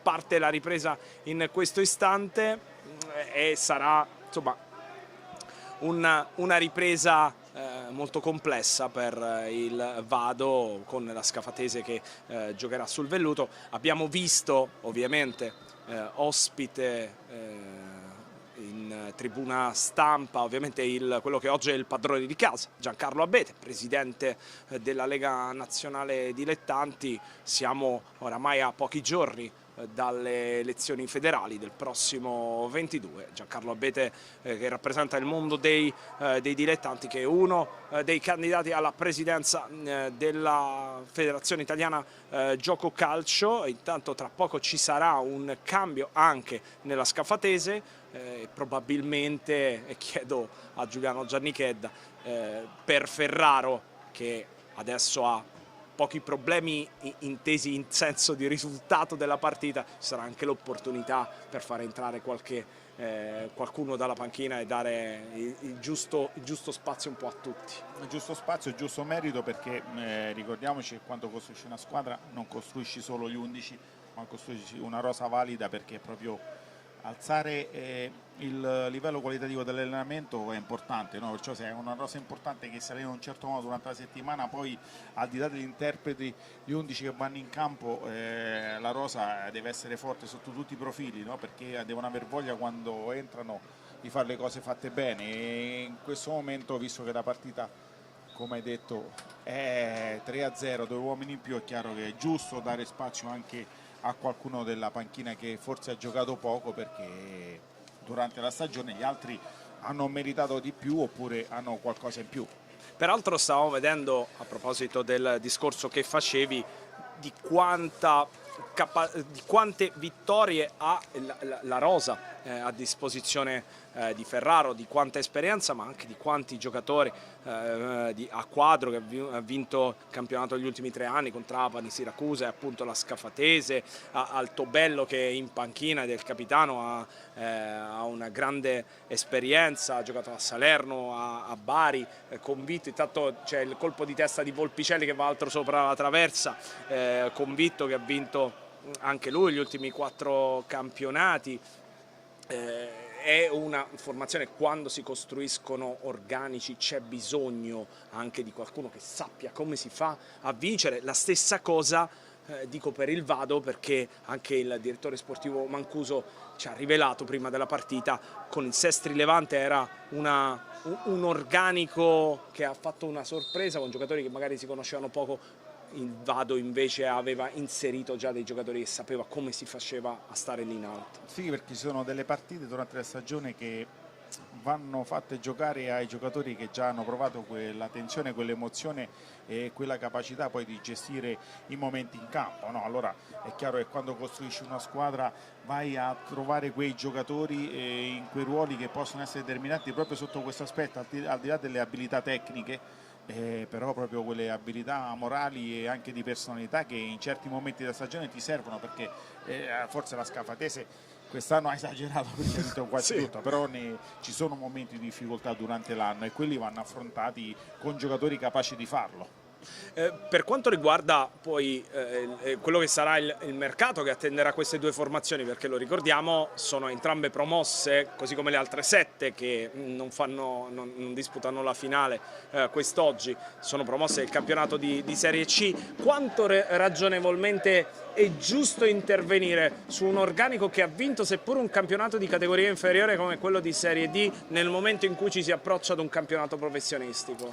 Vabbè, quello è chiaro che poi va concertato con il mister, perché bisogna vedere dove forse la rosa è un po' più corta, dove c'è qualche problema, e alzare sicuramente, come abbiamo detto, no, il livello caratteriale della squadra, che significa andare a prendere quei giocatori di Lega Pro che fanno la Lega Pro da qualche anno, perché come abbiamo detto per quanto riguarda la Serie D vale anche per la Lega Pro, per cui sicuramente si deve intervenire, però l'organico secondo me delle due squadre è molto importante, sicuramente non, a mio avviso andrà fatto una rivoluzione, hanno presi quei 2-3 giocatori che possono dare quell'esperienza di Lega Pro della quale ogni squadra ha bisogno.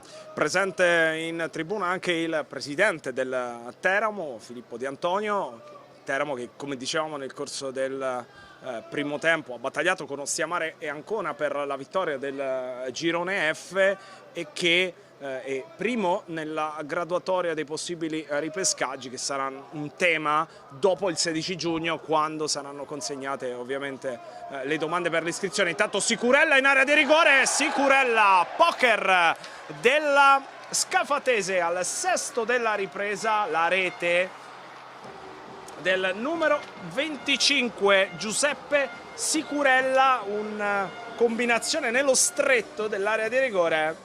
E dunque quarto gol della Scafatese con Sicurella. Vediamo il tocco, grandissimo tocco di tacco di Volpicelli, visionario il tocco di Volpicelli. Tecnica. Abbiamo parlato prima dei giocatori, parlavamo degli attaccanti, no? Di entrambe le squadre che sono attaccanti formidabili, giocatori forti, però la Scafatese secondo me la vera vittoria l'ha costruita proprio a centrocampo, perché ha giocatori che sanno far tutto, sanno combattere, fanno gol, hanno abilità tecniche importanti, per cui quando si costruisce la squadra e parte da un centrocampo del genere, poi mettere altri giocatori sempre forti intorno è ancora più facile. Provo a sbilanciarmi, un cronista non dovrebbe mai, credo che questa pool scudetto se la giudicherà la Scafatese, uno che fa il nostro lavoro non dovrebbe mai sbilanciarsi in pronostici, perché non è giusto, non è corretto e spesso e volentieri prendi qualche pernacchia, però credo che a questo punto... Però ti avevo un po' anticipato, no? Dicendo che in piazza sono tutti pronti a Scafati per festeggiare anche lo scudetto. Vabbè, è chiaro che è una partita, abbiamo detto prima, concludendosi il primo tempo con 3 gol di vantaggio e 2 uomini, è chiaro che diventa tutto più facile. Adesso penso che tutti e 20 i giocatori vogliono andare solo nella doccia e alla Scafatese a festeggiare. Il Vato comunque, al di là di come la partita, comunque ha ottenuto un risultato importantissimo. Intanto nella Scafatese dovrebbe entrare tra poco Faiello, Scafatese che è ancora in attacco con Abonchele e un compagno di squadra che riescono a liberare l'area di rigore. Nel Vado sta per entrare Sacco e dunque un cambio per parte. Vediamo, esce Sicurella che ha appena segnato il quarto gol dell'incontro. All'8° del secondo tempo entra Faiello, Giuseppe Faiello, classe 1997, eccolo qua, è entrato sul terreno di gioco con la maglia numero 19. Nel Vado esce Pisanu ed entra Sacco che abbiamo visto scaldarsi dopo la seconda espulsione. Esce Pisano, entra Sacco. Io credo che comunque, come dicevi bene anche te, nelle fila del Vado c'è e rimanga comunque la soddisfazione del campionato vinto, e quello è la gioia probabilmente più grande, e anche di essere riusciti ad arrivare fino alla fine mettendosi alle spalle delle competitor che poi sono vincitrici tanto quanto te. Quella è una cosa che comunque nella testa di questa squadra e nel curriculum di questa squadra rimane. Sì, ma è importante, no? Perché al di là di come va la partita, perché poi sappiamo che tante partite sono determinate dagli episodi più o meno favorevoli, no? Però il percorso rimane un grandissimo percorso, arrivare in finale è un altro bel percorso, perché comunque hai detto bene tu, ha combattuto con squadre che hanno vinto il campionato e è arrivata in finale, perciò al di là della partita di oggi, però il percorso è stato un percorso fantastico per quanto riguarda il Vado. Intanto Faiello tocca il primo pallone della sua partita, adesso il leitmotiv, ma già da qualche minuto, già da fine primo tempo è abbastanza consolidato. Intanto forse Palmieri tocca il pallone con una mano, non ravvisato dall'arbitro, il pallone all'indietro per Guerra che va alla traversone in area di rigore con il destro che gira. Arras che dopo un avvio buono, Arras in zona offensiva ha dovuto purtroppo per lui sacrificarsi a fare molti metri indietro, a dare una mano ad una retroguardia che mano a mano ha perso degli interpreti. Sì, poi i difensori centrali, difensori comunque importanti di sì, esperienza che hanno la capacità di difendere proprio una qualità migliore chiaramente, eppure quando commetti delle disattenzioni ci può stare che... Sì, Arras era partito bene anche creando qualche problema sul lato sinistro della difesa della Scafatese, che adesso inserisce Baji Famara, eccolo qua, sta per entrare al posto di Volpicelli. All'11° del secondo tempo entra Baji Famara.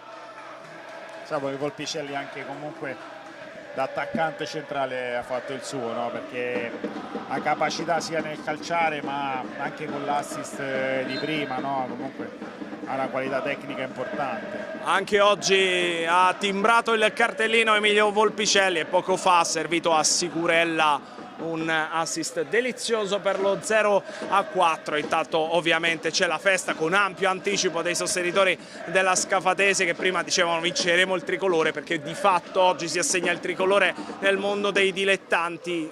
Convitto adesso non riesce a tenere il pallone in campo e la rimessa sarà in favore del Vado, che ovviamente con tutta calma.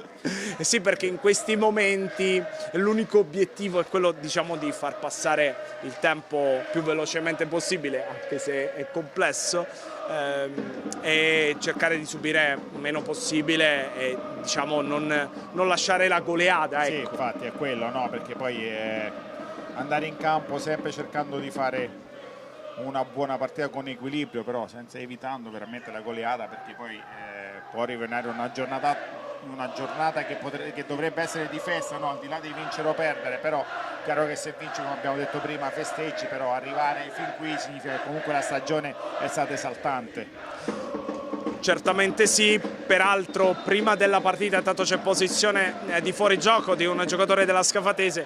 Prima dell'inizio della partita abbiamo visto le due formazioni che sono arrivate con i rispettivi autobus allo stadio Gaetano Bonolis, ma entrambe le formazioni poi avevano la t-shirt celebrative. Ci vado ovviamente per la formazione ligure e ci siamo per la Scafatese, a sottolineare che poi il clima di festa, al di là della competizione odierna che probabilmente vedrà arridere ai colori giallo-blu, però il clima di festa resta ed è giusto che sia così, perché sono due formazioni che poi nel corso dei 9 mesi hanno meritato di vincere i rispettivi raggruppamenti, così come le altre 7 che oggi non sono qui ma che comunque saranno protagoniste nei campionati di Serie C, Girone A, Girone B e Girone C. Guerra adesso all'indietro per Baldan, il servizio per Esposito, recupera la sfera Vita, ma ancora Esposito a rubare il pallone. È stato lui ad aprire le danze nel corso del primo tempo. Palmieri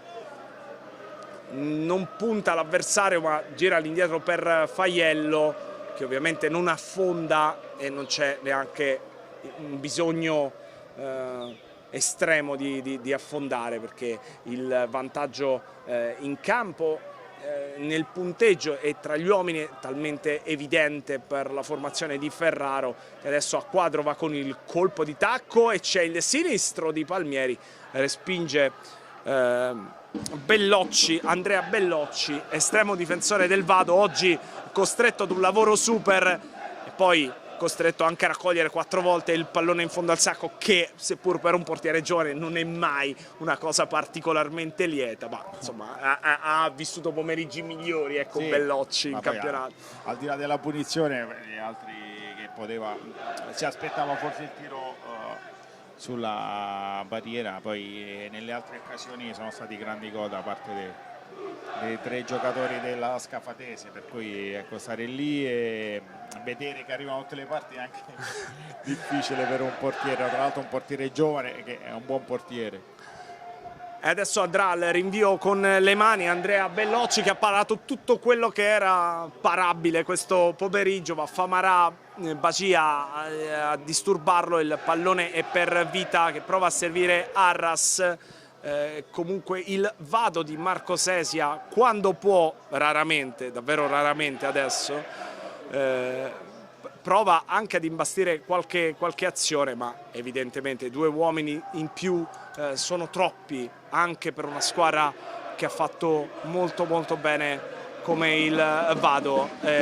Si distende la Scafatese, anche se siamo molto lontani dal traguardo, manca mezz'ora, però vogliamo provare ad ipotizzare una rosa di migliori in campo. Intanto seguiamo la discesa di Faiello, la percussione centrale contrastato da Sacco, bravo, duello tra 2 neo entrati, Sacco che poi prova e ci riesce a prendere il fallo che fa un po' respirare il Vado. Sta per entrare Calzone nella Scafatese e dunque Scafatese che procederà al terzo cambio della partita dopo gli ingressi di Faiello e Baci Famarà al posto di Sicurella e Volpicelli. Adesso al 16° del secondo tempo entra anche Calzone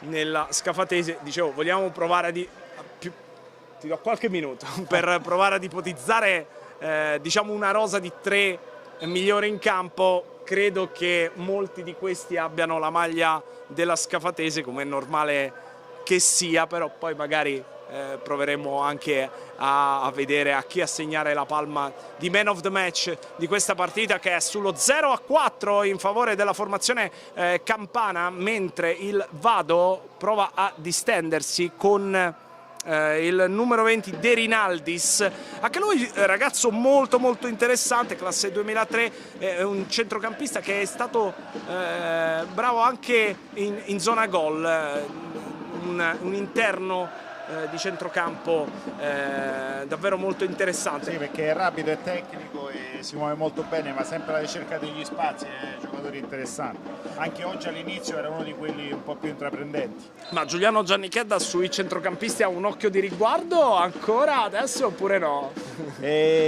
Purtroppo forse ha sì, un occhio un po' più quello, clinico. Sì, avendo giocato in troppi anni là in mezzo a correre dagli altri, chiaramente no, è proprio l'occhio che va lì all'inizio, poi uno vede anche le altre, però al di là della capacità tecnica, però a me piace come si muovono, lo smarcamento, il fatto di intelligenza, che secondo me è un parametro per i calciatori di adesso molto importante, perché le altre cose si possono migliorare, è un giocatore intelligente, lo vedi subito. Diciamo quelle cose che sono un po' innate, quello che si va a guardare. Temperamento e intelligenza sono cose che tu hai, e le cose, tante volte quando facciamo la riunione anche con i nostri osservatori diciamo proprio quello, no? Non è tanto, parliamo di giovani, certo. Non è tanto importante la prestazione, perché giocare bene, giocare male ci può stare, perché le giornate storte o le super giornate possono capitare a tutti, però bisogna vedere come uno sta in campo. Ho detto prima, l'intelligenza secondo me è una delle prime cose da guardare, poi chiaramente la tecnica e tutte le cose, poi la velocità, la rapidità, tutte queste cose qua che poi andiamo a guardare, però l'intelligenza secondo me è fondamentale per fare il calciatore adesso. Quelle cose che di fatto o hai o non hai, sul resto si può lavorare, però ci sono quelle cose un po' innate che un giocatore, seppur giovane, può o può non avere. La dedizione, la personalità, sono cose che se le vedi in un giovane significa che già il giovane parte con qualcosa in più, no, rispetto agli altri, allora da lì poi vai a costruire le altre cose. Cross di Faiello verso Baci Famarà, il pallone allontanato, poi a Bonchele, appoggia verso il numero 24 Lupinacci, che però non riesce a controllare la sfera. Ci sarà il terzo corner in favore della Scafatese, va Palmieri. Io su Palmieri la palma di migliore in campo, anche solo per il cognome che porta, forse è uno dei nomi che farei. Chiama lo schema, adesso non c'è Volpicelli, quindi si va con il destro, addirittura il pallone è fuori, prova la conclusione convitto. Coefficiente altissimo di difficoltà. Difficilissimo, però cose che comunque, come abbiamo detto prima, le due squadre erano organizzatissime nelle palline attive, perché abbiamo visto nei calcio d'angoli come si muovevano, e anche in questo caso è dimostrazione che durante la settimana sono squadre che ci lavorano. Il rinvio sempre di Bellocci con Leonardo, che dalla parte opposta ha un pomeriggio di assoluta tranquillità, perché non è stato praticamente quasi mai chiamato ad interventi di rilievo. Solo all'inizio in parità numerica il Vado aveva costruito qualcosa per provare a scardinare comunque una difesa tosta come quella della Scafatese, con la zona centrale Baldan e Sus.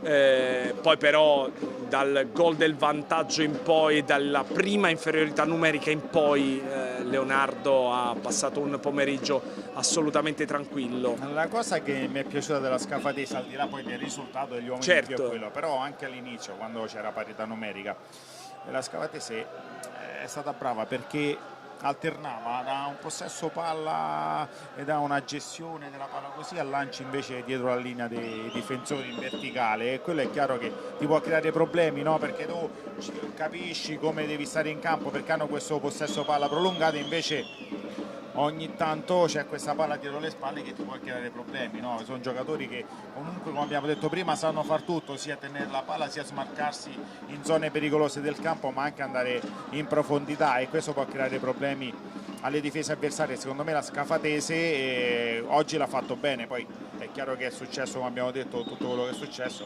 e diventa ancora più facile. Sì, intanto sulla tribuna del Bonolis, ovviamente in divisa Scafatese, c'è una vecchia conoscenza del calcio abruzzese, seppur campano doc, come Ivano Feola. Prima abbiamo parlato di portieri, qualcuno di voi lo ricorderà, magari quelli che diciamo intorno al 2009, 2010, 2011 in maglia nero-verde Chieti. Ivano Feola, estremo difensore classe 1991, fu un portiere di assoluto affidamento, che peraltro andò anche vicino. Eravamo nel campionato di Lega Pro, giocò anche i playoff con la maglia del Chieti, con la divisa da estremo difensore del Chieti. Intanto Palmieri, la finta di Esposito, il rilancio lungo verso nessuno da parte del Vado. Allora Baldan ha gioco facile e sono pronti due cambi, se non ho visto male, uno per parte, con la formazione giallo-blu ancora in possesso di palla. La sventagliata per Palmieri, troppo lunga, adesso sì che si può andare alla doppia sostituzione. Un cambio per parte, se non ho visto male. Nel Vado sta per entrare con la maglia numero 8 Bussaglia, e vediamo cooling break, e vediamo anche chi entrerà in maglia scafatese.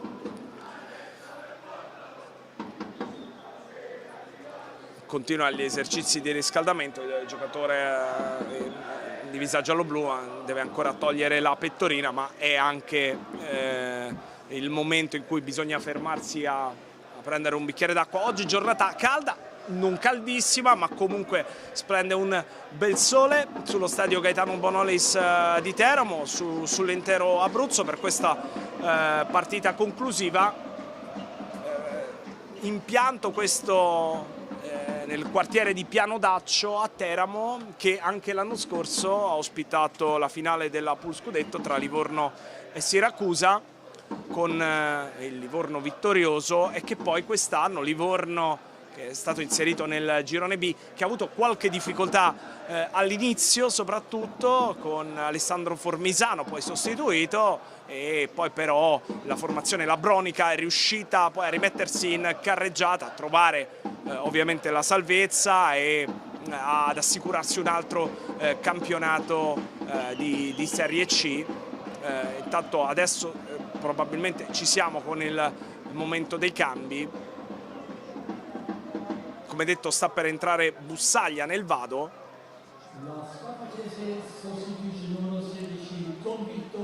Intanto esce Convitto nella Scafatese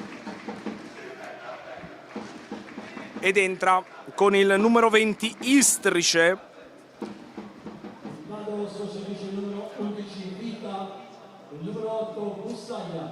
Ed ecco l'ingresso di Bussaglia al posto di Vita. Anche per Vita un pomeriggio non semplice, con la fascia di giocatore importante, sì. forte, giocatore che fa gol e impensierisce sempre le difese avversarie. Oggi purtroppo non ha avuto questa possibilità, purtroppo per lui, ovviamente. Entra Bussaglia che prende la fascia di capitano proprio da Vita, dunque la fascia di capitano del Vado è passata da Bondioli, poi Vita e adesso Bussaglia che entra, classe 1997, mentre molto più giovane Cristian Istrice, classe 2007 della Scafatese. Sì, giocatore che conosciamo, giocatore interessante. Che giocatore è? È un giocatore rapido e che punta, non ha personalità, ha voglia di ogni volta che è entrato. Chiaramente quando giochi poco in queste squadre è chiaro che è difficile per un giovane, però ti alleni sempre con giocatori forti. Sì. Allora è chiaro che migliori sicuramente se hai voglia di, come abbiamo detto prima, di migliorarti, di fare le cose fatte bene, di fare le cose seriamente, e anche giocando poco poi in queste stagioni qui puoi migliorare, no? Perché ti alleni comunque con giocatori forti che hanno fatto categorie superiori e puoi solo imparare da loro. Eh sì, è proprio vero dunque quello che si dice, che allenarsi all'interno di una prima squadra, allenarsi con giocatori più esperti, poi rende la crescita di questi ragazzi, la si accelera, è vero, non è solo una frase fatta quindi. No, è verissimo, è chiaro che poi le cose devono succedere in campo, perché tu l'esperienza vera è quella che fai in campo, no? Perché quando giochi per i 3 punti, quando giochi in piazze difficili e giochi con difensori forti che ti marcano, cresci e le cose devono succedere in campo. Però se ti alleni bene con giocatori forti, che se sei bravo a capire come si allenano quei giocatori perché sono arrivati in quella categoria superiore, puoi migliorare veramente tanto sotto tutti gli aspetti, sia fisici che tecnici, ma soprattutto mentali. E allora chiedo sempre a Giuliano Giannichedda come nel momento dell'errore, perché ci può stare, di un giovane calciatore all'interno di una stagione, magari anche se vogliamo in una partita decisiva o comunque importante, come vanno gestiti questi ragazzi nel momento in cui, come è normale che sia, possono incappare in qualche errore più o meno grave? Allora, il calciatore quando sbaglia o gioca bene o gioca male, il calciatore sa tutto. Allora, soprattutto un giovane, quando c'è l'errore, soprattutto grave, andare a capire perché è stato fatto l'errore, ma parlando tranquillamente con il ragazzo, non dandogli la colpa, soprattutto poi davanti a uno spogliatoio che forse dove ci sono anche giocatori con più esperienza, grandi e di personalità. No, ma parlare con i ragazzi e capire perché è venuto l'errore e casomai correggerlo, ma in maniera totalmente serena. È chiaro che poi in quel momento della partita dipende poi dal carattere anche del mister o del compagno vicino, perché poi tante volte sono anche i giocatori di esperienza che ti fanno rimarcare l'errore, no? Però succede, tutti quanti sbagliavano e continuano a sbagliare i grandi campioni, figuriamoci se non può sbagliare un giovane. Certo. Però sicuramente andare a capire perché si è fatto quell'errore, ma senza incolparlo, perché solo facendo gli errori, solo sbagliando si impara. Intanto sta per entrare Cecchinato nel vado e attenzione perché c'è il quinto gol di Palmieri. Al 28esimo del secondo tempo, il diagonale di Palmieri dello 0-5, ecco l'esultanza del numero 27, doppietta per lui. Vuole il premio. Vuole il premio, allora facciamo che nel frattempo se ne è assicurato 2/3. Poi vediamo, eccolo qua il diagonale, battuto Bellocci Diciamo che è in pole position, dai. Arriva in ritardo la chiusura di Lupinacci e adesso saluta mimando un aeroplano Palmieri. Esce proprio Lupinacci ed entra Cecchinato al suo posto. 5-0 dunque per la Scafatese, i gol di Esposito, Volpicelli, Palmieri, Sicurella e ancora Palmieri.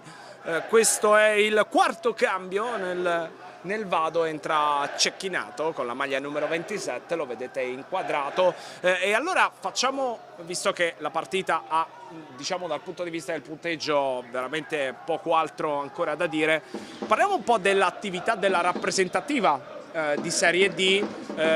Adesso ci saranno le vacanze, giustamente per tutti, anche per Giuliano Giannichedda, ed è giusto che sia così.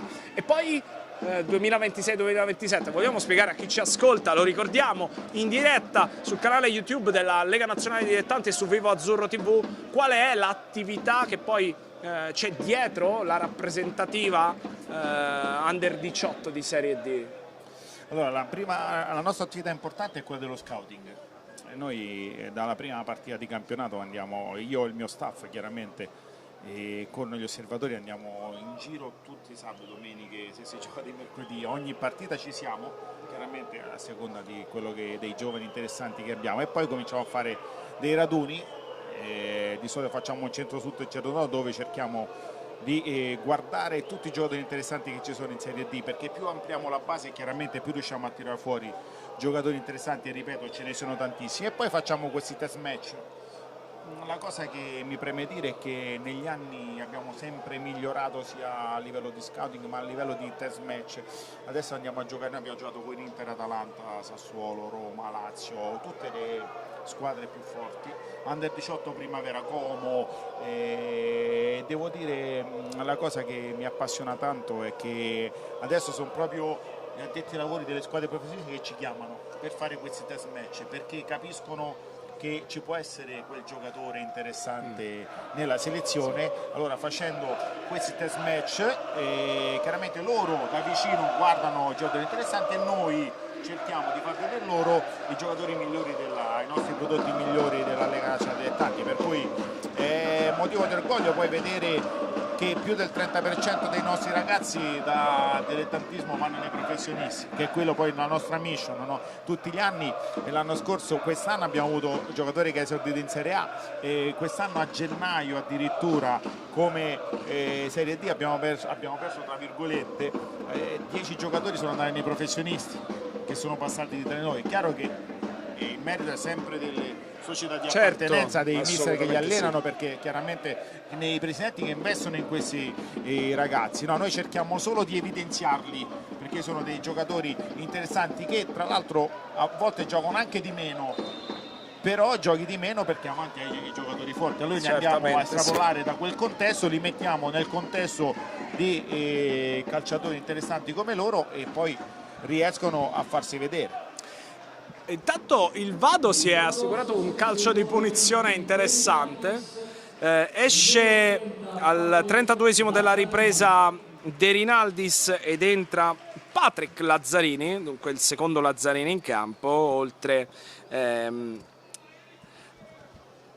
a Mirko c'è anche Patrick, ma seguiamo questa opportunità perché è una delle rarissime a disposizione della formazione di Marco Sesia, del Vado, che può andare alla battuta da posizione interessante, sono in tanti sul punto di battuta, la sensazione, c'è Bussaglia che vedete con la fascia di capitano al braccio, c'è Rosa, la sensazione è che andrà Arras alla battuta verso la porta di Leonardo. Prima intanto il pubblico della Scafatese giustamente diceva i campioni dell'Italia siamo noi, parte Arras, il pallone deviato centrale parato da Leonardo. Altra domanda per Giannichedda, perché quando si affrontano i test match o comunque le altre selezioni di squadre di Serie A, ma anche straniere, perché poi nel Viareggio ci sono anche formazioni estere, per un selezionatore che deve mettere insieme una rappresentativa con giocatori che normalmente non giocano tutti i giorni insieme, non si allenano insieme, è più difficile, è più complesso? E in che cosa è più complesso? Poi prendere dei giocatori che vengono da tante parti d'Italia, da tante squadre?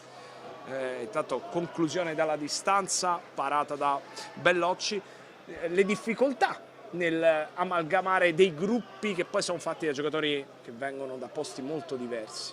Allora finisco dopo, ecco, attenzione. Sì, intanto Baci Famara, parata di Bellocci. Che dopo i test match noi, come hai detto bene tu, facciamo il Viareggio, no? Che per noi sì, è un torneo importantissimo, perché lì amalgamiamo un po' la cosiddetta squadra e andiamo a giocare con le squadre, ma anche estere, perché confrontarsi con culture diverse è sempre importante per capire come migliorare la situazione. E per quanto riguarda l'amalgama, chiaramente il compito nostro è quello di selezionare i migliori e metterli nelle condizioni di far una buona partita, perché poi sono loro i ragazzi che devono metterci tutto, ma quello che facciamo è che dobbiamo far capire loro che per loro è un'opportunità, perché giocando, cioè mostrandosi in tutto e per tutto in quella partita, loro hanno una grandissima responsabilità e opportunità. Noi quello dobbiamo fare. È chiaro che noi spieghiamo queste cose qui, parliamo crescere a livello tattico meno, già hanno i loro allenatori durante tutto il giorno, però noi facciamo capire che per fare il calciatore c'è bisogno di dedizione, serietà,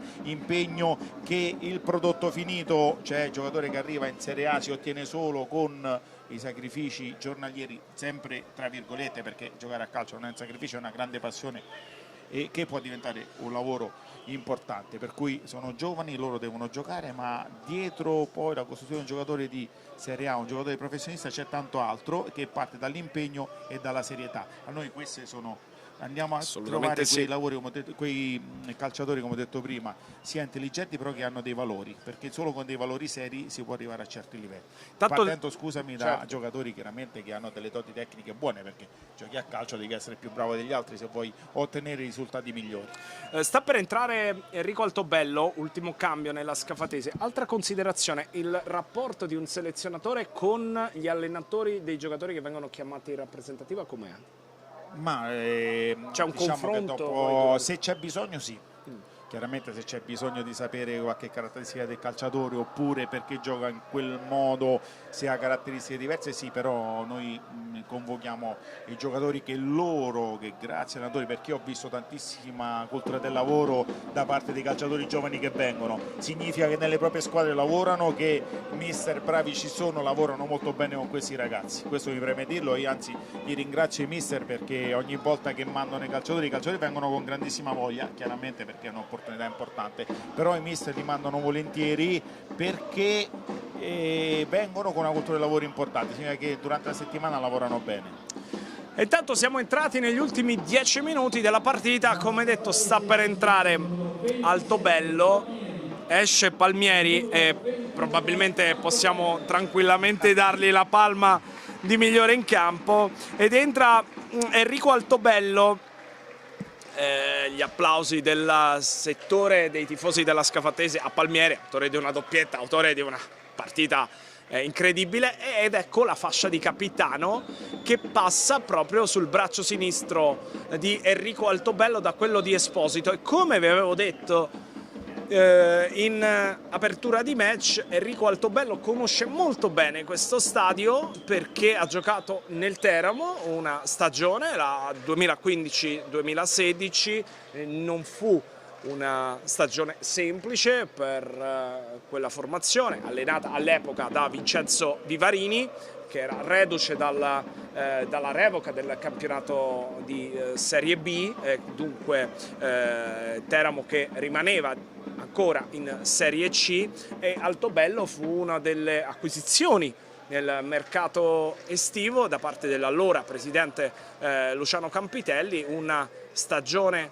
quella che vide il Teramo fare difficoltà dopo aver perso i due interpreti principali d'attacco, ovvero Gianluca Lapadula e Alfredo Donnarumma. Intanto in casa scafatese, qui sotto la nostra postazione, è apparso già qualche maglia celebrativa con lo scudetto, con la scritta Campioni d'Italia, ed è giusto che sia così.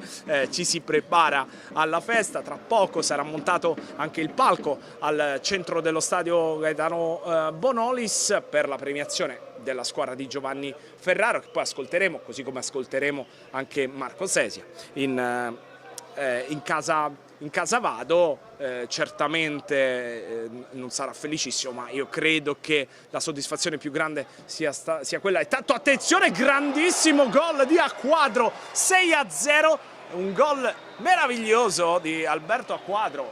Che gol, ragazzi!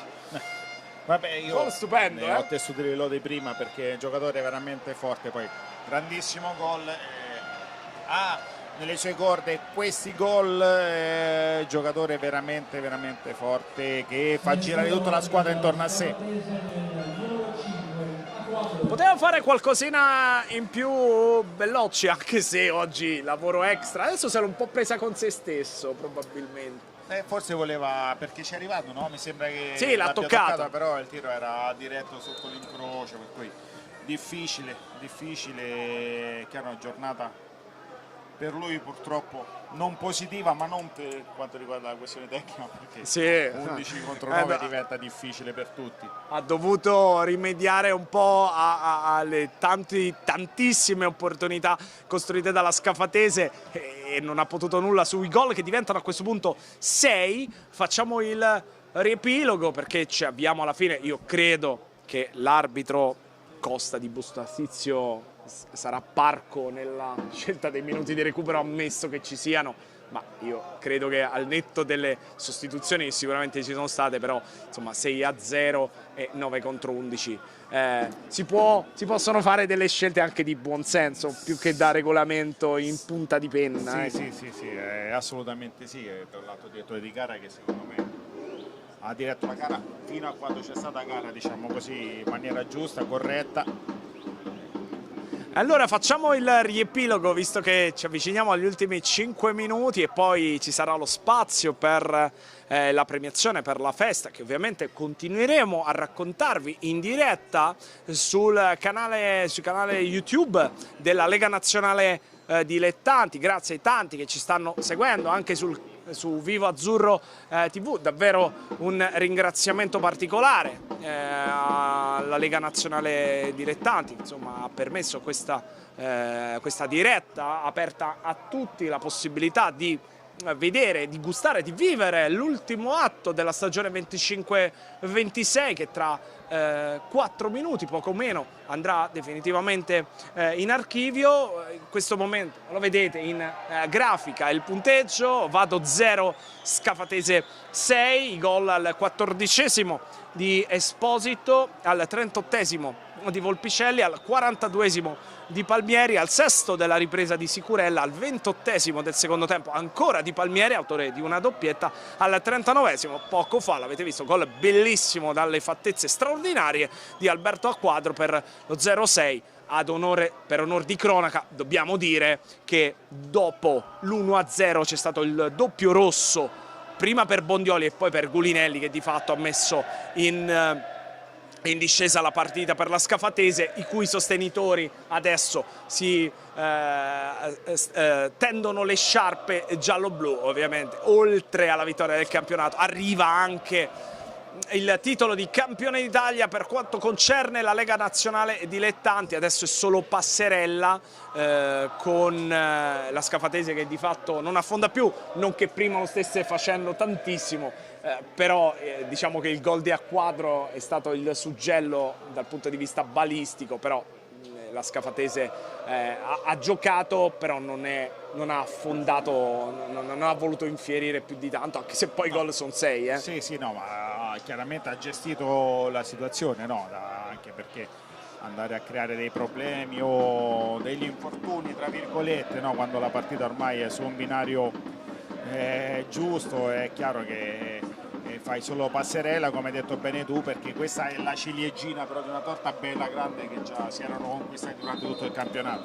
Gioco fermo, c'è Arras a terra, qualche problema alla gamba sinistra per Arras, giocatore con la maglia numero 7 del Vado, si massaggia proprio la parte dolorante, arriva anche l'arbitro, vedremo se ci sarà bisogno dell'ingresso in campo, sì, dello staff sanitario, ma siamo di fatto ai titoli di coda, esatto, siamo di fatto ai titoli di coda per questa partita, e dunque la Scafatese, possiamo dirlo con assoluta certezza, si laurea campione d'Italia, vincendo la pool scudetto dopo il cammino che vi abbiamo fatto vedere in precedenza. Adesso, dopo aver vinto il girone numero 3, ha battuto il Desenzano in semifinale e adesso ha battuto nettamente il Vado in questa finale di Teramo per 6-0, insomma partita senza storia in questo secondo tempo, e quindi abbiamo approfittato anche per fare un po' il punto su quello che è il valore dei campionati, dei 9 gironi di Serie D e di quello che rappresenta anche la selezione della rappresentativa, sulla cui panchina c'è appunto Giuliano Giannichedda, che ringrazio già da adesso per essere stato al mio fianco. È stato davvero un piacere, un bel pomeriggio. Poi lui si gusterà la premiazione e noi invece scenderemo sotto per le interviste. Sì, grazie a te, perché è sempre un piacere, no? Abbiamo commentato la partita che all'inizio con due grandi squadre, perché lo ripetiamo, sono 2 squadre che hanno vinto il proprio girone, e al di là della partita è stato un piacere, grazie veramente a te.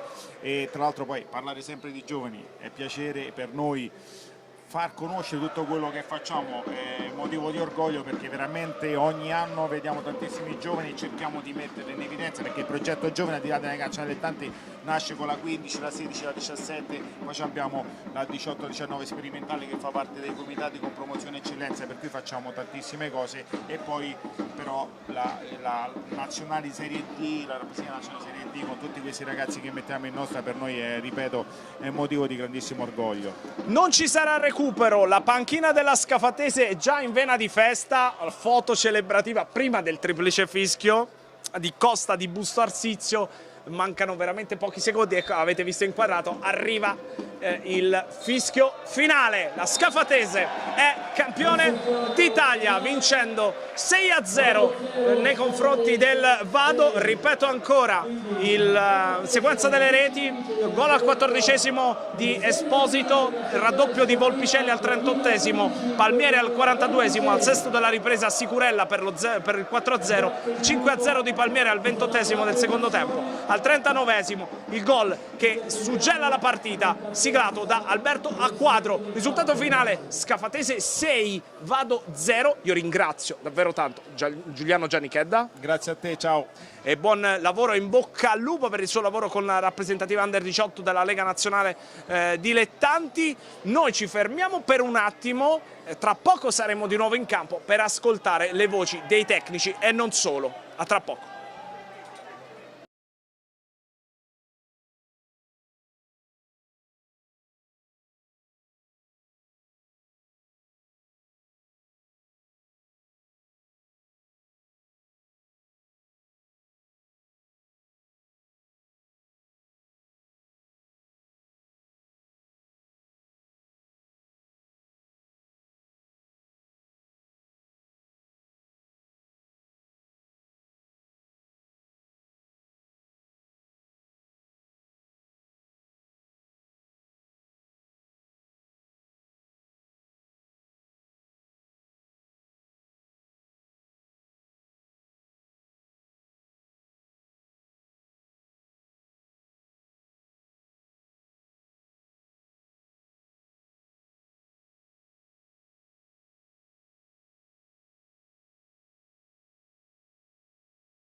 Giancarlo Abete, al termine di una stagione che è stata bella, emozionante in Serie D, la Scafatese campione d'Italia, degna campione d'Italia. Sì, degna campione d'Italia, la conclusione per la Scafatese importante di un campionato alla grande in cui ha preso subito il largo e quindi ovviamente queste sono fasi conclusive significative per il palmarès di tutte quante le società, ma hanno tutte acquisito titolo a passare di categoria, a fare il prossimo campionato professionistico, quindi grande è stata la Scafatese, merito anche al Vado e merito a tutte le altre 7 società che sono state promosse in Serie C. A proposito di Vado, riconquista il professionismo dopo tantissimi anni, dopo oltre 70 anni. Che cosa vuol dire per la LND rilanciare sul panorama nazionale un centro come Vado?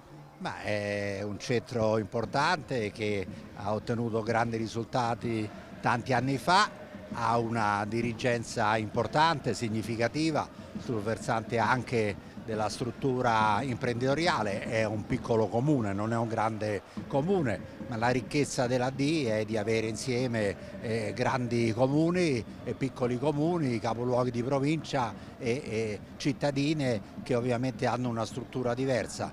162 società e quest'anno è scesa una società importante come la Triestina e quindi abbiamo ovviamente all'interno della realtà del prossimo campionato di Serie D delle piazze importanti, mentre ancora alcune stanno lottando per salire di categoria. Abbiamo vissuto in cronaca con Giuliano Giannichedda la partita di questo pomeriggio, con lui ne abbiamo approfittato anche per fare il punto sulla rappresentativa, sui giovani che lancia la Lega Nazionale Dilettanti, la Serie D. Che anno è stato questo per i giovani?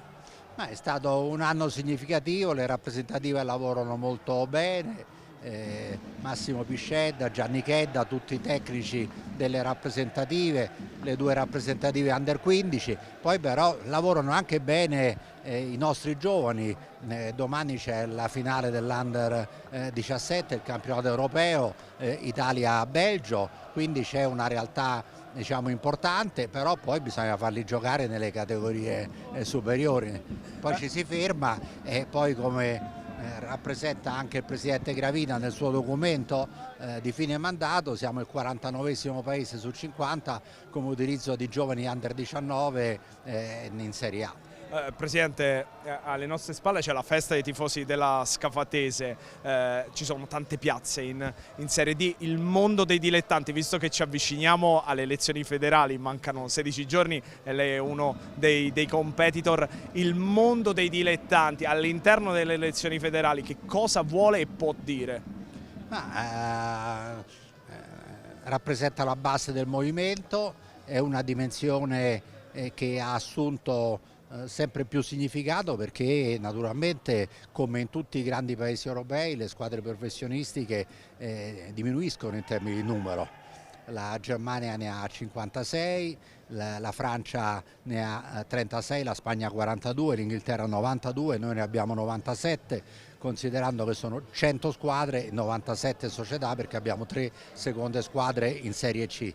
Quindi è naturale che con una programmazione accorta che faccia sì che gli investimenti che vengono fatti non vengano poi ad essere dispersi, avremo fisiologicamente una diminuzione del mondo professionistico anche in Italia e quindi ed è naturale che la centralità della D aumenta ancora con piazze sempre più significative e deve mantenere i suoi equilibri che sono dati dal fatto di avere anche piazze importanti e come ricordavamo prima delle cittadine ovviamente più piccole ma che comunque riescono a gestirsi in maniera sia equilibrata sul versante dei costi sia con risultati sportivi significativi. Prima di lasciarla alla premiazione le chiedo un voto in pagella a questa stagione 25-26 per la Serie D, che voto dà il Presidente?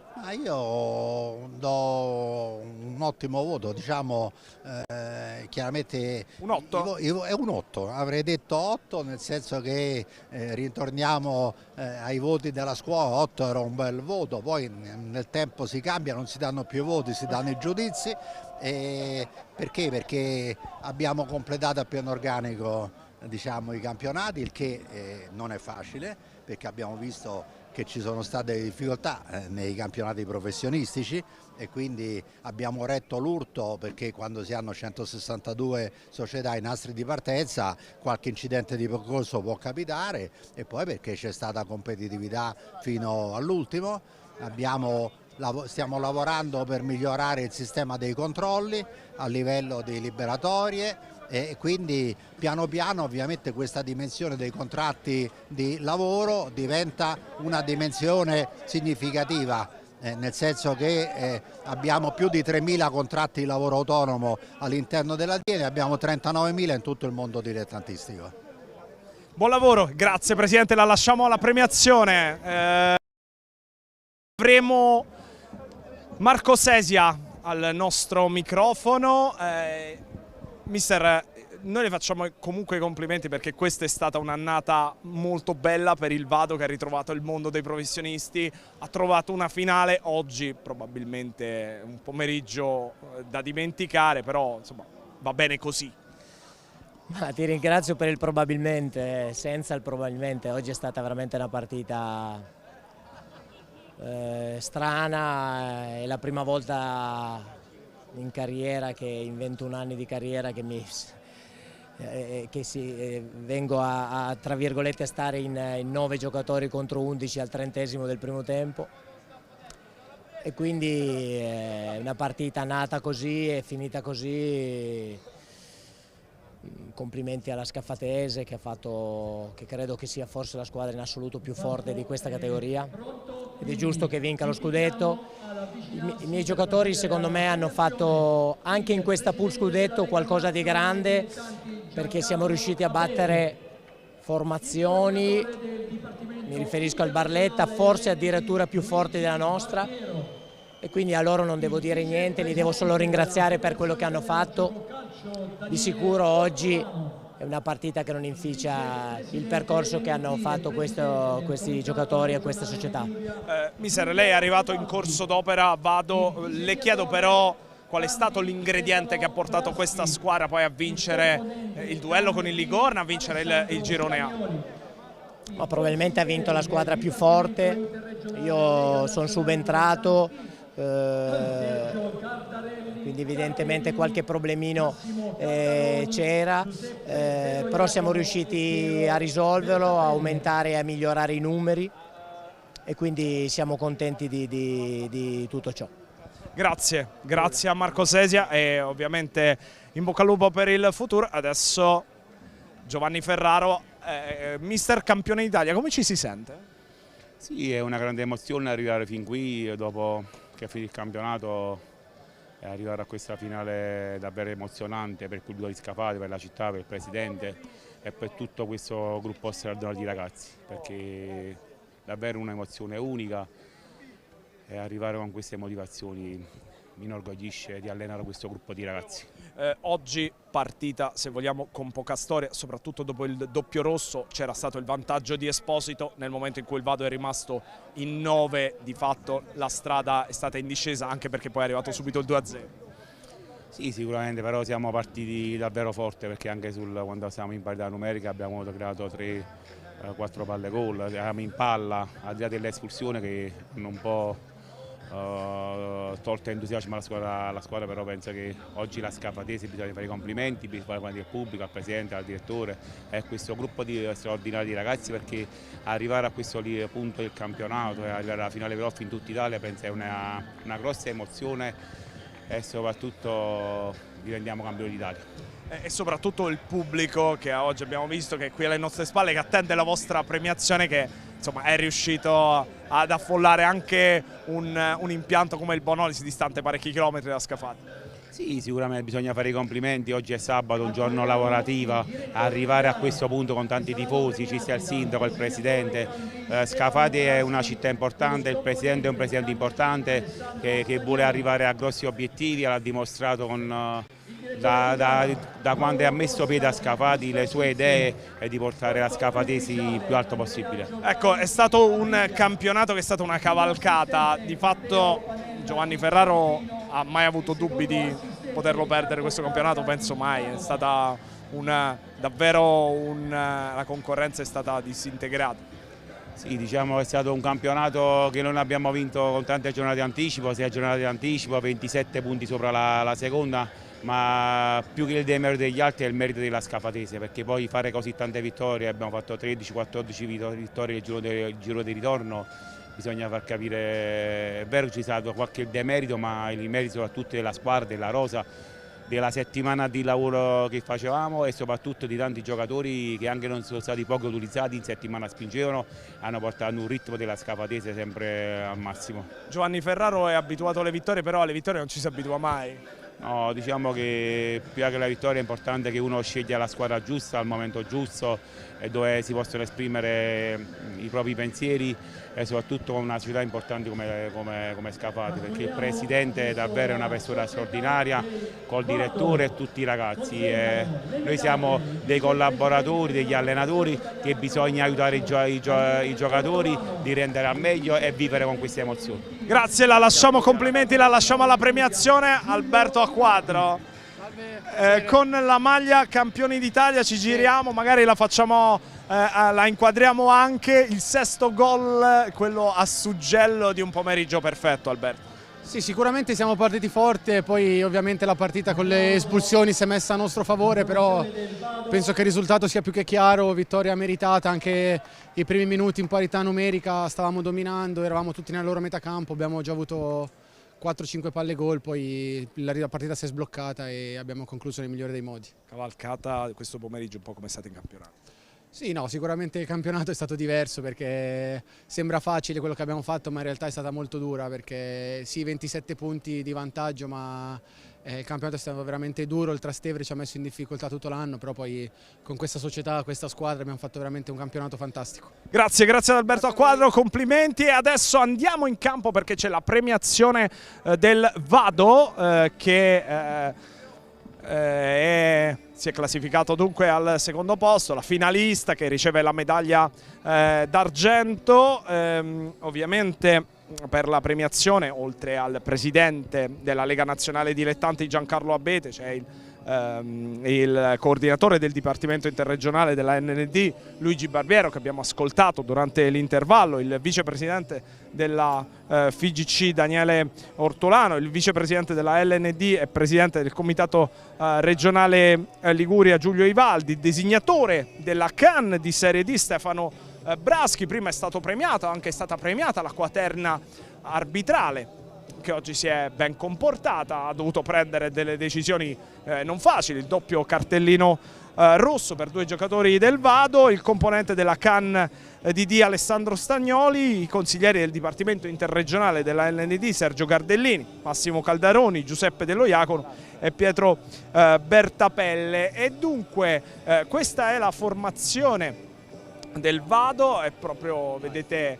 inquadrato Marco Sesia, allenatore subentrato nel corso della stagione a Giorgio Roselli, che ha portato comunque la vittoria del campionato, e il Vado dopo tanti anni ritrova il campionato dei professionisti, la Serie C, una società gloriosa dalla grande storia, e vedete che il vicepresidente della Federazione Italiana Gioco Calcio Daniele Ortolano, peraltro abruzzese doc, quindi oggi di fatto gioca in casa, premia il Vado, il capitano Bondioli, che è stato espulso oggi ma a cui comunque strappa un sorriso per quello che è stato, e l'applauso anche del Bonolis e di chi è rimasto sul terreno di gioco per aspettare la premiazione della Scafatese, che come avete visto anche prima con Alberto Acquadro ha indossato la maglia celebrativa di campione d'Italia, perché oltre ad aver vinto il girone G, aver stravinto il girone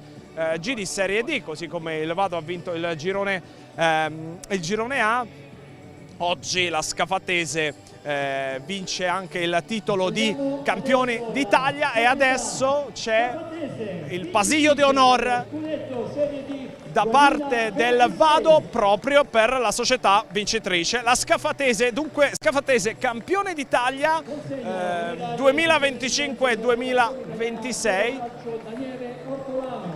e passano tra gli applausi del Vado ed è un momento molto bello, molto emozionante. Ricevono tutti la medaglia e poi ovviamente il titolo di campioni d'Italia, i dirigenti. È una società, quella del presidente Felice Romano, che ha costruito una formazione di grandissimo spessore. Lo ha fatto anche grazie al direttore sportivo Pietro Fusco, che proprio adesso è stato premiato, al direttore generale Scermino, anche lui sul palco. Dietro di loro Emilio Volpicelli, oggi come al solito un gol e un assist meraviglioso di Tacco per il gol di Sicurella, e poi salgono un po' tutti i componenti di un organico che ha dominato la stagione in campionato. Nel girone di ritorno una sola sconfitta contro il Trastevere e poi solo vittorie per la Scafatese, che aveva in mente